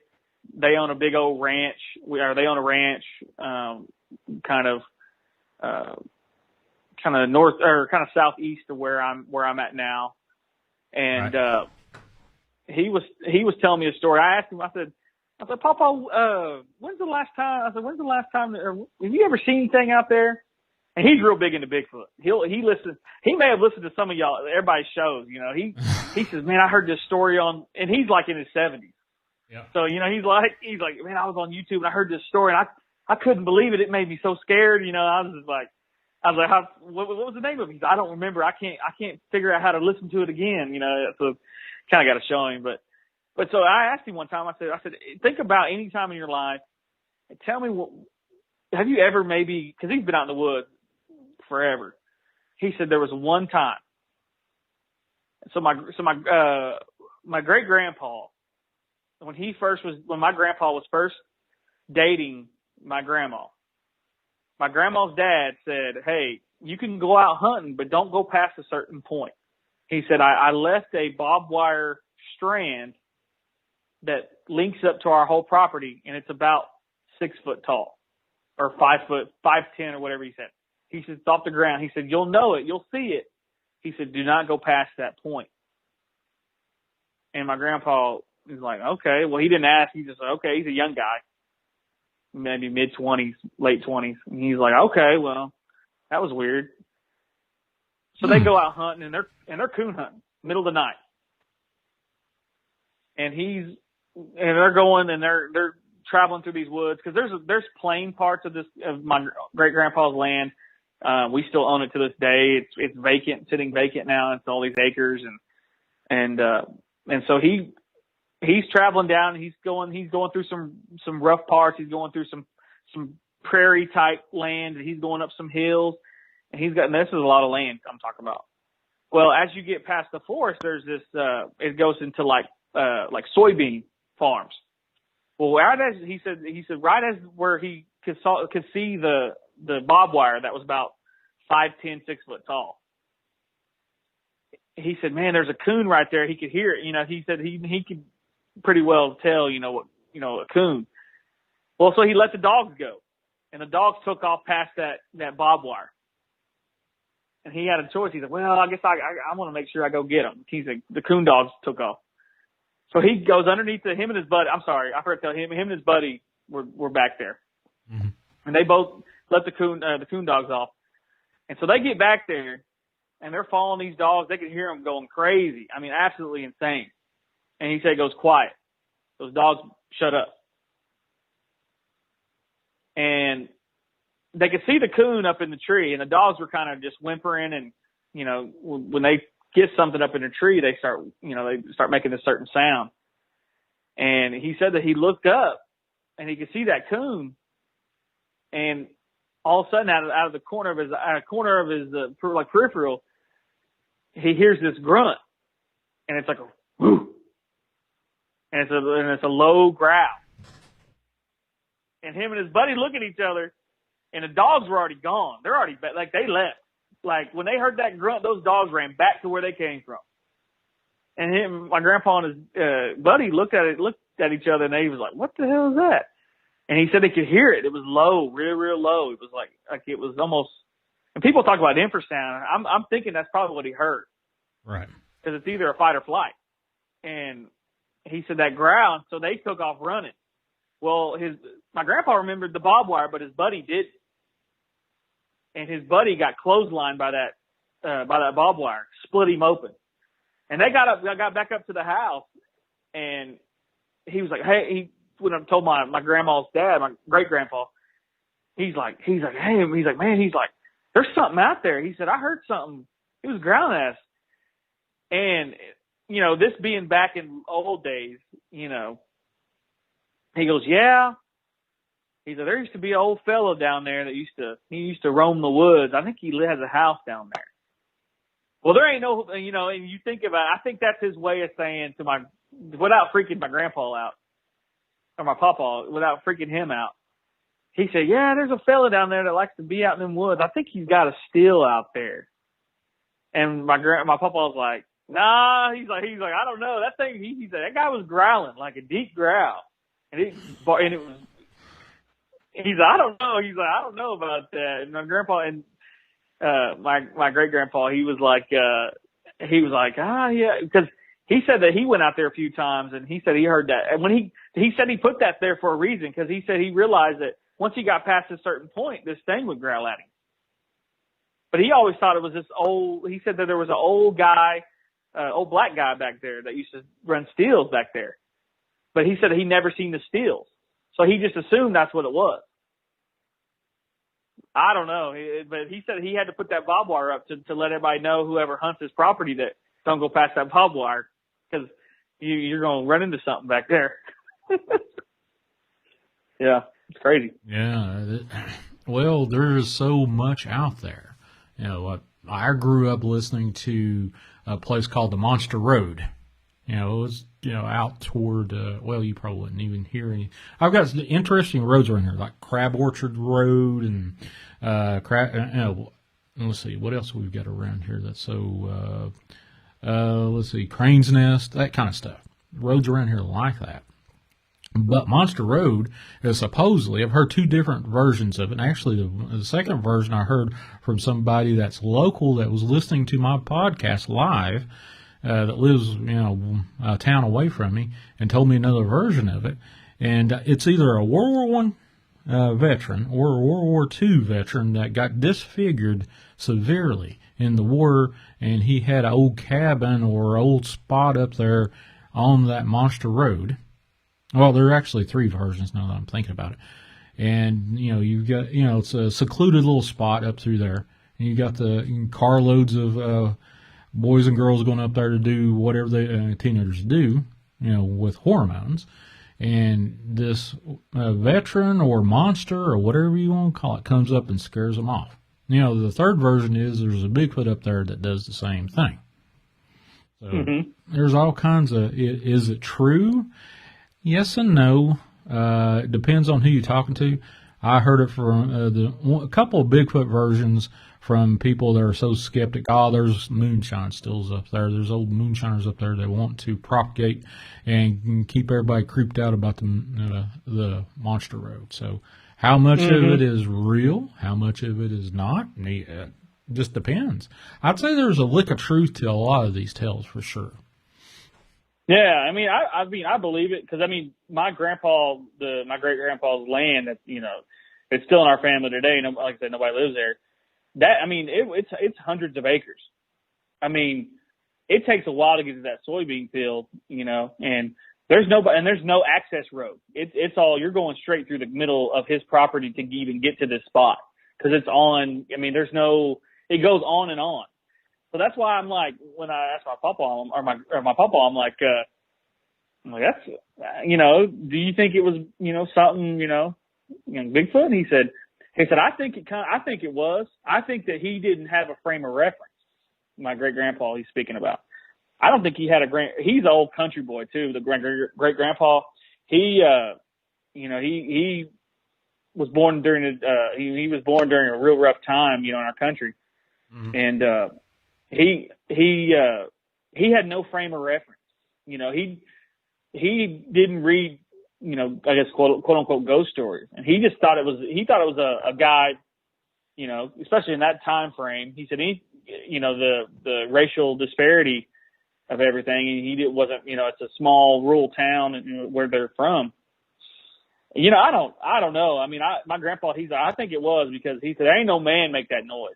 He said, I tried to recreate it. He said, and I couldn't do it. My voice got too, and he's got he can do deep voices. He's a singer, he sings, he's a church. He led songs in church and sang, and it was in a little band that kind of did circuits. And he said, I tried to recreate that. And he said, I couldn't. I tried to find I tried to find old boys that had deep voices to do it. He said, there's nothing in this world that can make that sound that I know of that, that's in my frame of reference. And now this is before he even believed in Bigfoot too. This is, there was no paper, there was nothing in the libraries about it, who really knows? That's the phrase I say nowadays is who really knows? Yeah. Who really knows? You get to the point where, are we actually sitting around a campfire listening to this and drinking beers? Or like me, one of my first Bigfoot story that was ever told to me was from a childhood friend that went hunting and come back, hey, you won't believe the shit I just seen. And I'm like, well, all right. Okay, what did you see? And he told me the first, I got spooked out by In Search Of, Leonard Nimoy with that Bigfoot Patty nonsense back then. Oh, well, I thought it was nonsense until I figured out, well, that seems like that's real now. I was scared shitless back then. And I was like, I put it on the back burner and say, maybe, maybe not. And then I had a high school friend. Actually, he was pretty good friends with my late brother. And he told me about this Bigfoot that he was deer hunting in a tree stand and was there most of the morning, as most deer hunters would be doing anyway. Saw 3 deer, 2 doe, leading a big buck, and it was cresting a second hill, the 2 doe. And he was waiting for the buck to crest that hill so he can line up a shot. Well, they got spooked, the deer, and across the way from the clearing, this big guy, according to what my buddy said, this thing ran out of the clearing after these deer, and these deer already had a pretty good head start on them, and they were doing the I'm scared run. And this thing chases down this buck, and he says there was a terrible squall and call, and the next thing he knew, he sees this thing that's bigger than any football player he's ever seen, with this buck that he was about ready to bag, thrown across the shoulder, walking like it was nothing. Mm. And he's like, okay, who is fast enough to run like that to catch a deer that is in a flight or fright mode? Don't know. Couldn't tell you unless it got hung up on some sort of fence. I've seen deer run into my fence out in the backyard and kind of dazes them, but they shake it off and walk around. But who can actually catch a deer that's running away from you? I don't know anybody could do that. Yeah, that's out of the realm of possibilities for anybody that's like us, humans, whatever. But yeah, I mean, I don't. That's one thing. You hear stories, and I'm a gatherer. I love gathering stories. That's like one thing that I enjoy doing. I have so many. I have coworkers that I've just not pride, but I've definitely dug into their past and asked them. I'm like, you see anything creepy out where you're at? I'm still trying to get some stories from this lady I work with. She actually goes on paranormal hunts. She's a part of different organization. She's not a part of. She just joins and goes on their excursions, different paranormal, like they visit old hospitals, military forts. They do things like that. And to me, it's just, there's so many stories out there, and it's a shame, that some of these people are so nervous. And I mean, I have a Bigfoot story about my dad, and it's a pretty compelling story. I'll never tell it. He doesn't want to be crazy. He's a businessman, but to me, it gives me goosebumps. But there's stories like that'll never be told out on a platform like this, because people just don't want to be crazy. And I've heard stories, from elders, that, I'll probably never tell them, cause they're just too out there. They're just too unbelievable. Well, the Dogman story that Miss T's come on with her mother and her brother has told the story. I've got 3 different versions about the same story from 3 different perspectives. There's a 4th that is in there, and she's Aboriginal, I think. Aboriginal, full-blooded Aboriginal up there, and she won't talk about it. She won't even say one word about it because of the same things you're referring. It's a taboo to talk about stuff like this. Yeah, and I asked the coworker that it's funny. It's just a weird dynamic. I ask people, I'm like, I'm saying, I'll say, yeah, man. I had I'll just insert the conversation like, man, my remote went missing last week. And they're like, oh, what happened? I said, well, there's some things that happen, just whatever, and they're like, oh, well, I was thinking about, this time that, they start telling you the story, and you're like, okay, you start asking questions. Now you're fully into the conversation, and you're like, I'm going to see what else you know. And I feel like to me, that's my best way of getting these stories that nobody will ever tell. Like the girl that told me, about her mom, I would say exorcist, but she didn't want to say that word. She's like, no, she doesn't do that. She just, her and about 10 people circled around somebody and put hands on them and just pray hard. But she said, I've never told this story to anybody. And to me, it's like stories like that are invaluable to the pieces of the puzzle that we need to figure out what's going on. Those stories like that, they're the piece, like I mentioned earlier, they're the piece of the puzzle that, we need those to figure out what's going on. Right. Well, I look at it from a perspective of somebody's had a near-death experience and seeing what's on the other side and see what is actually out there. Did I see everything or remember everything that I encountered or experienced while over there? No, but what I do recall lends credit to anybody that has these strange, unbelievable by a lot of people stories. Now, you come up to me and said, I seen this green thing running down the hallway and then it just disappeared. Would I believe it? Sure, why not? This crap I seen over there on the other side as a near-death experiencer, that's not beyond the round of possibility to me. So if anybody's got stuff like that wants to talk about that, this is the place to talk about it. So, oh yeah, this is amazing. I'm gonna leave you with one. I'm gonna leave you with the final story. Let's see here. Well, I had one. Gosh, you said that. Let's see. I'm gonna bring one. This is one thing. No, you're good. Okay. This is a story that was told by a lady who she's Muskogee Creek. She was a professor. She's no longer there. She's retired, older lady. She told this story about 3 years ago, and we were at it's not my tribal town, but I'm like a unofficial member. But she told this story about a time that when she was growing up and she had kind of gotten friends and had gotten to know some people, in her travels, especially in college. I 100% believe her. She actually kind of teared up telling the story because it was so creepy and so scary. So her and some friends were driving down the road, and they were hitting a certain point, and she was in the front seat. There was 5 of them.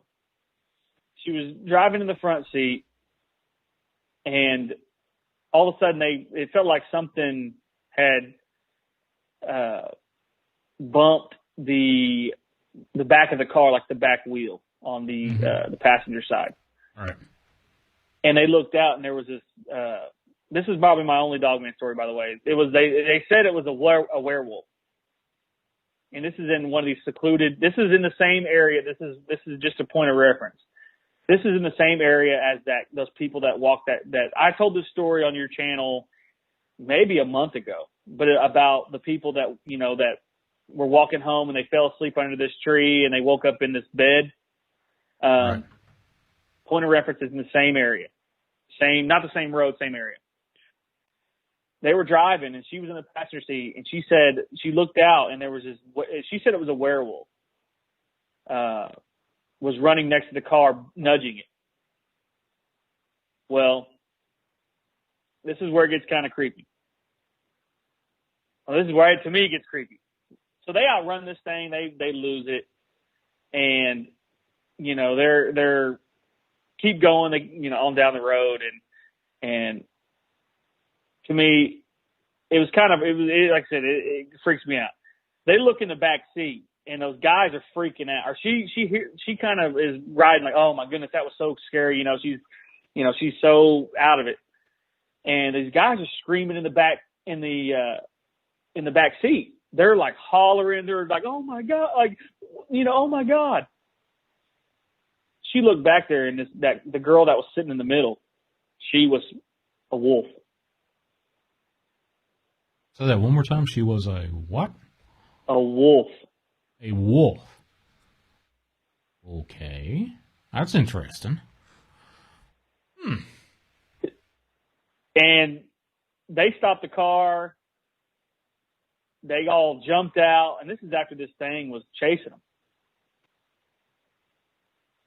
So she gets out, and so they leave. Like, they run away, and then they come back, and she's normal. She's like, what's wrong? Like, acting like nothing happened. Like I said, she was probably in her early 20s when that happened. Creepy, man. I'm getting goosebumps just telling that story.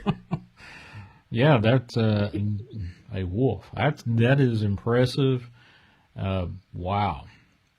Folks in the chat, what do you think? Is that possible? Do you believe it or not? I don't have any problem believing it at all. Well, the reason why I believe her now this is one thing too about her. She's full blood Muskogee. She was from Muskogee Creek. She's a language professor at a university, and okay. She told multiple stories about different things happening. One time, she said she was at a fire. she was around some people that she wasn't supposed to be around. And I mean, like, she's told so many stories over the years, man. I mean, I couldn't surprise it. But this town that she grew up in is known. I mean, it's known around us. It's by a lake, but it's known to have, you know, and they call them werewolves, Bigfoot or Sasquatch or Istachupko is another name for them that I've heard been used. But she was telling a story about this time where she was around some people that she was not supposed to be around. Her mom always told her, don't be around those people. You know, they're not right. You know, they're not right. And one night she was sitting there by the fire and she was, you know, just getting the night started and the fire was going crazy and all these people around, and one of the guys said, yeah, let me go ahead and stack this fire even higher. And he threw that fire on there and she said, I saw the face. She said, I saw a face in there in that fire when he threw that. It was like as the fire kind of got more bigger. She said, I saw there was a face in there, and it was evil. It was an evil face. So somebody in here in this group that I'm hanging out with isn't right. There's something off with them. And she said she quit hanging out with them, but she's seen a lot of things in that area. You know, I'm a double checker, triple checker when it comes to that stuff. I've talked to multiple people from that town. It's a small town here in Oklahoma, and there's a lot of weird stuff. Maybe we're supposed to be having it's called a storytelling that we have with the tribe, and you know, some of those stories, you know, they get retold and that's how I remember them. There's so many stories. That's a lot of times how I remember them, is they've been told 3 and 4 times and they're told the same way. And so that's why I'm like, man, this might be, you know, this might be something somebody's seen. Another thing around that, I guess another dog man that I'm sitting here saying, I'm starting to remember some of these stories. Back in the 50s, they used to have, you know, there was a difference between ceremonial and religion. Well, you know, when you build, the Muskogee, they always built, I want to say, I can't, geez, I'm having a brain fart, but they always faced their churches to the east. That was just the way they did it. They always built their churches facing the east. Okay. Well, one night, they were having a revival, and the church house was packed with all these Muskogee Creek people. And boy, the house was rocking. The preachers are going crazy, and there's each little tribal town had their own preacher, like they had their own thing. Well, they were all lined out outside smoking cigarettes and you know, talking. And he said that they heard this drum beat, and they were like, "What is that?" And they said they heard this growl come from the woods, and they couldn't see what it was, but it was like a howl, but it was like a gruff one. He said, and who told this story was my grandpa. His mom told him this story, and she passed, you know, years ago. But she told the story. She said, "Yeah, I ain't never seen nobody run into a church like that." She said, "Boy, all them pastors and preachers, they sure ran in there and they said, we got to go." And they literally, everybody left. They said, "There's something out here." They said, "Yeah, there's something. There's a wolf out there." They said, "That thing sounded big too." And you know, they're, you know, when people say it's time to go with us, you know, with us natives, it's time to go. You know, hey, we need to get out of here. But yeah, they said that they heard a howl, and it was like a gruff. My grandma said she didn't hear it, but you know, my grandpa, he's kind of like, we're similar souls, I guess you could say. My dad, it kind of skipped. I think it skipped a generation. Me and my grandpa are similar when it comes to listening to people, and we kind of verify. My grandpa's a storyteller too, and he don't like to say he is what he is. But he said, "Man, I asked a few people that were at that thing, you know, growing up, and they said, yeah." He said, "Man, I was outside." He said, "We were outside because the church house was so packed. We heard that roar and growl." He said, "Man, we were gone. Some people had to walk, so they was running down the road, you know." Middle of the night, they was running down the road trying to get home because that thing was out there, or whatever it was. But, yeah, there's all types of stuff out there, you know. it's always cool with listening to these different stories, you know, especially when it comes to, you know, I listen to Connor and, like Edward a couple weeks ago. I hadn't called into the show in about two weeks, and well, Edward called in again. Did you hear? Edward called in again. Yeah, he followed up. Apparently, he had a doctor's checkout, said everything was good with him, nothing to explain the missing time medically. Then he said for about 2 weeks, almost 2 weeks, a blacked out black large SUV followed him around. He noticed for about 2 weeks. Wherever, this happened around High Point, North Carolina. If anybody knows about any rural spot, you know who's around you. Is High Point next to the coast? No, it's over here toward here, toward the Tennessee border. High Point, North Carolina. It's not that far from it. About 100 some miles, give or take, from where I live in Virginia on the Kentucky border. You know, is it mountainous? Absolutely. Can Bigfoot, Dogman, or anything else hide in there? An underground base or maybe a UFO, whatever? Could it find some coverage? Oh, yeah, man. Definitely. It's crazy. And he called back and reconfirmed everything was fine. His doctor said everything was great. Other than that black SUV following around for a while. And I actually asked him, I said, do you have any Men in Black MIB activity around you? He said, no, I can't really say other than the blacked out black SUV that followed him around. And I was like, wow. So. Yeah, man. Yeah, that's the whole thing with those fellows, man. It's, you know, we go back to the pop culture thing, you know, Men in Black, you know, they've been telling us about that. You know, they've been, you know, letting us know that there's these things and these agencies out there and these things, you know, these people out here. You know, but, Shawn, I'm not going to take any more time on your show, man. I'm looking in the chat. I just was looking on there. I feel like a few other people need to call in. But yeah, me and you, we could talk for days about this stuff, man. Oh, I appreciate you having me on. Well, anytime you want to call back one man band, you go right ahead, brother. Always. Yeah, and I'll do a little bit more digging on the Game Ranger. To me, those are the most credible people, in my opinion. Especially, you know, when you look at somebody in the face and you can tell, hey, there's something, you know, that's making them uncomfortable. And those guys don't get uncomfortable very easy. They see, the ones that go out and, you know, they go to these remote fire stations and whatnot. They see stuff. You know, will it behoove them to, you know, from a work standpoint to say, hey, I saw this damn thing, or I seen all these critters around here that hell, they're not supposed to be around here?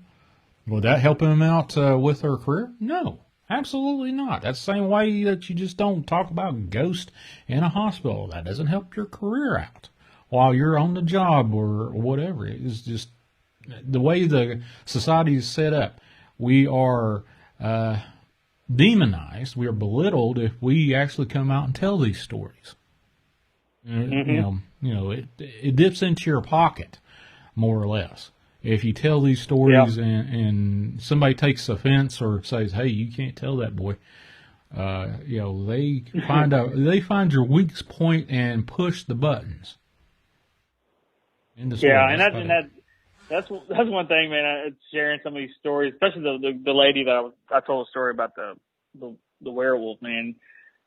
I've heard that story about 4 times, and she's told that story the same every single time. And those are the stories where I'm like, man, should I tell this on this? You know, and that's like one of those things that, you know, should I tell this? You know, because it's crazy. To me, as a person that's very logical, I'm efficient in the way I do things sometimes, a lot of times. I just, you know, I guess it's really up to the people, you know, that are listening. You know, it's crazy out here, and let me get off here, man. I appreciate you having me on, and I'll see you when I see you next time. All right, brother. Thank you. God bless, and try to keep it between the mayonnaise and the mustard. I heard that somewhere. somewhere. somewhere. All right, brother. Bye. All right, brother. Take care. All right, one-man band. Well, let's give some shout-outs to some folks. the folks that went out and thought enough about, you don't have to do this. You don't have to tip or, donate or whatever. You can easily just hit that thumbs up, share it, or subscribe to my channel. It helps me out quite a bit. But, holy cow, folks, we've got a few people that actually thought enough about me to tip/donate. Connor Flynn, Bigfoot Anonymous, thank you for your tip/donation. Wow is all I can tell you. I can't believe it. Kenneth G, thank you for your donation over on, I think, Cash App. And let's see, who else? Royd's X, thank you for that donation as well. And let me, I was putting them in the thanks pile. Let me go ahead and just run down all these people that actually have donated to Chasing the Truth. We got Royd's X, Survival Gear, and more. Dorian CT, Scott G, Aisha H, Donna W, Scott G, One Man Band, Alan F, Bigfoot Anonymous again, and then Kenneth G. Thank you. Wow. Dragon ZW, buddy, all you can do is just call in to my show, and the tip is you telling us those stories, is all I can tell you. But thank you again, folks. It surprises me that somebody would actually, for the longest time, you asked Royds. He actually come to me and say, hey, I want to donate. I said, no, I just don't think I want to donate. Well, it's getting to the point where, I want to grow this channel. I want to grow this show. I want to grow, this Chasing the Truth, which I just, it's amazing. What is up with that webcamschat.com? I would kick that sucker's ass, whoever wrote that bot. But anyway. Thanks for One Man Band is all I can tell you. Somebody report that webman's or that bot right there. Report it and kick it out. Hide it from the channel or whatnot. But wow is all I can tell you. Thank you for those folks that did donate. But if you can't do the donation thing or the tip, please, like, share, and subscribe if you like what you hear. The format I've got here, I do some interviews with some great people. I did Standeo on my show over on the Dark Waters YouTube / Paranormal Radio app, 107.7 FM down over there. That was last Saturday, and that was a fantastic. We went down all kinds of avenues from near-death experiences to what's happening in the world. That man is just a plethora, a myriad of incredible topics, and he's in the know. He is in the know. That's just one of those things. Linda Godfrey, I've had her on my show, but it's been a while. God bless her. I hear she's had a little rough incident, but God bless her. Hope she is as well as possible. And Stimulate. His mother Janice, give a prayer out for her. But definitely, folks. Please, just to hit the thumbs up. That doesn't cost you a red cent other than the trouble to hit that little thumbs up and hit subscribe. And share it out. Say, hey, I heard this crazy guy that has this country voice. And wait a minute. He's talking to people that actually call in and tell their stories. And he doesn't ask them about it. Say, what's your story? What's your name? Where are you from? And we get to this. Now, tonight actually took a minute for it to get started. Started it off with my main man, Wes Thaddeus Cray. He's the producer of this show, Chasing the Truth, and over on the dogmancams.com with John Bell. Does a fantastic job. And actually, my Standeo interview is actually over on my iTunes. As of right now, I just got a text message from him. It's already up and loaded and ready for people to hit play on it. So, Chasing the Truth, Shawn G. And let's see, what else we got here? I think I'm going to probably give this, put the nightcap on for, I've done this show, and I think What is it? 3 hours and 33 minutes. Well, 333. There you go. I think I'm done for the night. Join me over on Saturday night over on Chasing Truth with the Dark Waters YouTube channel. Dark Waters over there on the Paranormal Radio app, which I'm live over there now. So give a shout out to anybody over there that's listening. Thank you, Razor buddy. I'm glad to see you in the chat. It's so good and refreshing to see you back at it. Great stuff, buddy. God bless you, and I hope you're feeling better day by day. KD, what's going on? That's the first time I've seen that name. I appreciate you dropping by. I hope you enjoyed whatever you came over. Let's see. KD said something about George Norrie. I can tell you right now, I have a love-hate relationship. Well, not a relationship, no relationship whatsoever. I like George Norrie. I like some of his stuff he produces. Like with anybody, you can only take so much of somebody, but you like them anyway. Well, George Norrie is one of those fellas. And it's just one of those things. Just one of those things. George Norrie is a fantastic interviewer, fantastic reporter, a researcher, definitely about anything that you have to know. And, hell's bells. I listened to George Norrie for a long time after Art Bell decided to hang up his cape and then come back again and hang up his cape again. And now we're just listening to old recordings of old Art Bell. Like the fella.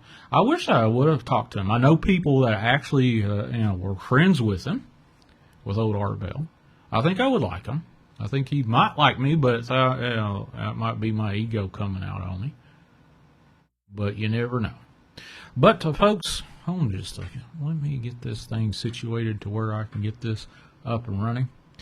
As with every show that I have done, and the reason is you talk about these topics. You talk about all this interesting stuff, supernatural, dogmen, Bigfoot, UFOs, demonic stuff. Every once in a while you might track something, or somebody might come in and put something off on you that you don't want. And I think I've come across that a time or two. And ever since then that this actually occurred with me with this show, and I've had it a few times, and Dark Waters actually has mentioned it a few times with when he does shows and he talks to certain topics or certain folks, supernatural stuff happens. And here is what I have been doing lately. Well, actually for the last few months, is say a prayer for everyone. Now, folks, my intent is to thank everyone and to bless everyone and hope that everybody and pray that everybody has a fantastic rest of the evening, rest of the day, rest of the week, and be prosperous. So here we go. Dear God in heaven, thank you for today. Thank you for looking after me and my loved ones and the folks that actually, cared about coming around and listening to either the live show or come back around and listen to the recorded portion of it. Thank you for all the blessings that you have gifted to me. The little ones, the big ones, even the ones I don't even realize. I ask that you bless everyone that has touched this show in any shape, form, or fashion, and protect them from all the evil that may be adrift in this universe of yours. All the demonic energies, all the negative energies, all the things that are indifferent, that don't really care one way or another if they harm us or help us. I plead the blood of Jesus Christ on all of those things, including my house, my loved ones' houses, Miss T's house, and her family, and my friends, and the folks that actually listen and participated in this show and touched this show in any shape, form, or fashion. I pray to you, dear God, in the name of Jesus Christ. Amen. All right, folks. IamDarkWaters.com. Go over there and look and subscribe. You might find something over there that you might like. DogmanCams.com. Go over there and look. There's always something. It's one of those things that you go over there and you go, well, what's happening? What is going on over there? Have they captured something? Is there a new camera? Or why is this camera down? Go over there, dogmancams.com. I'm not on UPRN tonight, but UPRN, talkradio.com, 107.7 FM down in New Orleans. Go over there and look those up. If you like the the subject matter I did tonight, there's a load of shows over there that covers just about everything and anything that you was afraid to ask about the supernatural, paranormal, UFO topic. I think there's even a cooking show over there, if I remember correctly, but UPRNtalkradio.com. Oh, DW sent me a text message yesterday, and I'm just going to break this out and give you a heads up. This is what I got from DW in the text message. Shawn, got you lined up later this year on Tony Merkel's podcast. And he'll get the information and date and time and send it to me. So I thank Dark Waters James for that. I'm like, wow. So stay tuned for that. I will be a guest in the later this year with Tony Merkel's podcast. Holy cow, that's all I can tell you. But this Saturday, unless I get a guest, which I don't think I have anybody slated, we'll do what I've done right here. Unscreened. Unscripted. Holy cow, what's next? Open lines. Now, does everybody, am I the only person on the block that does that? Yeah, well, you argue yes or no on it. To my knowledge, on this format that I'm doing, nope. I don't think so, but I could be wrong. But, heck, why not? If you like it, share it. If you love it, subscribe. If you don't like it, thumbs it down. It helps with all the YouTube algorithms. It's after the fact. Comment. Hey, I'm from so-and-so. I didn't like this person, or I love this story, or whatever. Oh, crap. OBS Studio just disconnected and is reconnected. But that being said, folks, I'm out of here, and catch me this Saturday night, 7 to 9 p.m. Central Time, over on our Dark Waters channel over on YouTube. And let's go for it. Take care, folks. Do ghosts really exist? Are we alone? Is there life after death? It looks like a giant ape with a man's face. We've done some testing to determine if it is a synthesizer or not. It's starting to come at me. It's very difficult to do with the system. This is what it actually is. And they start, one trying to grab me. What do we think that is? Off my baseball glove.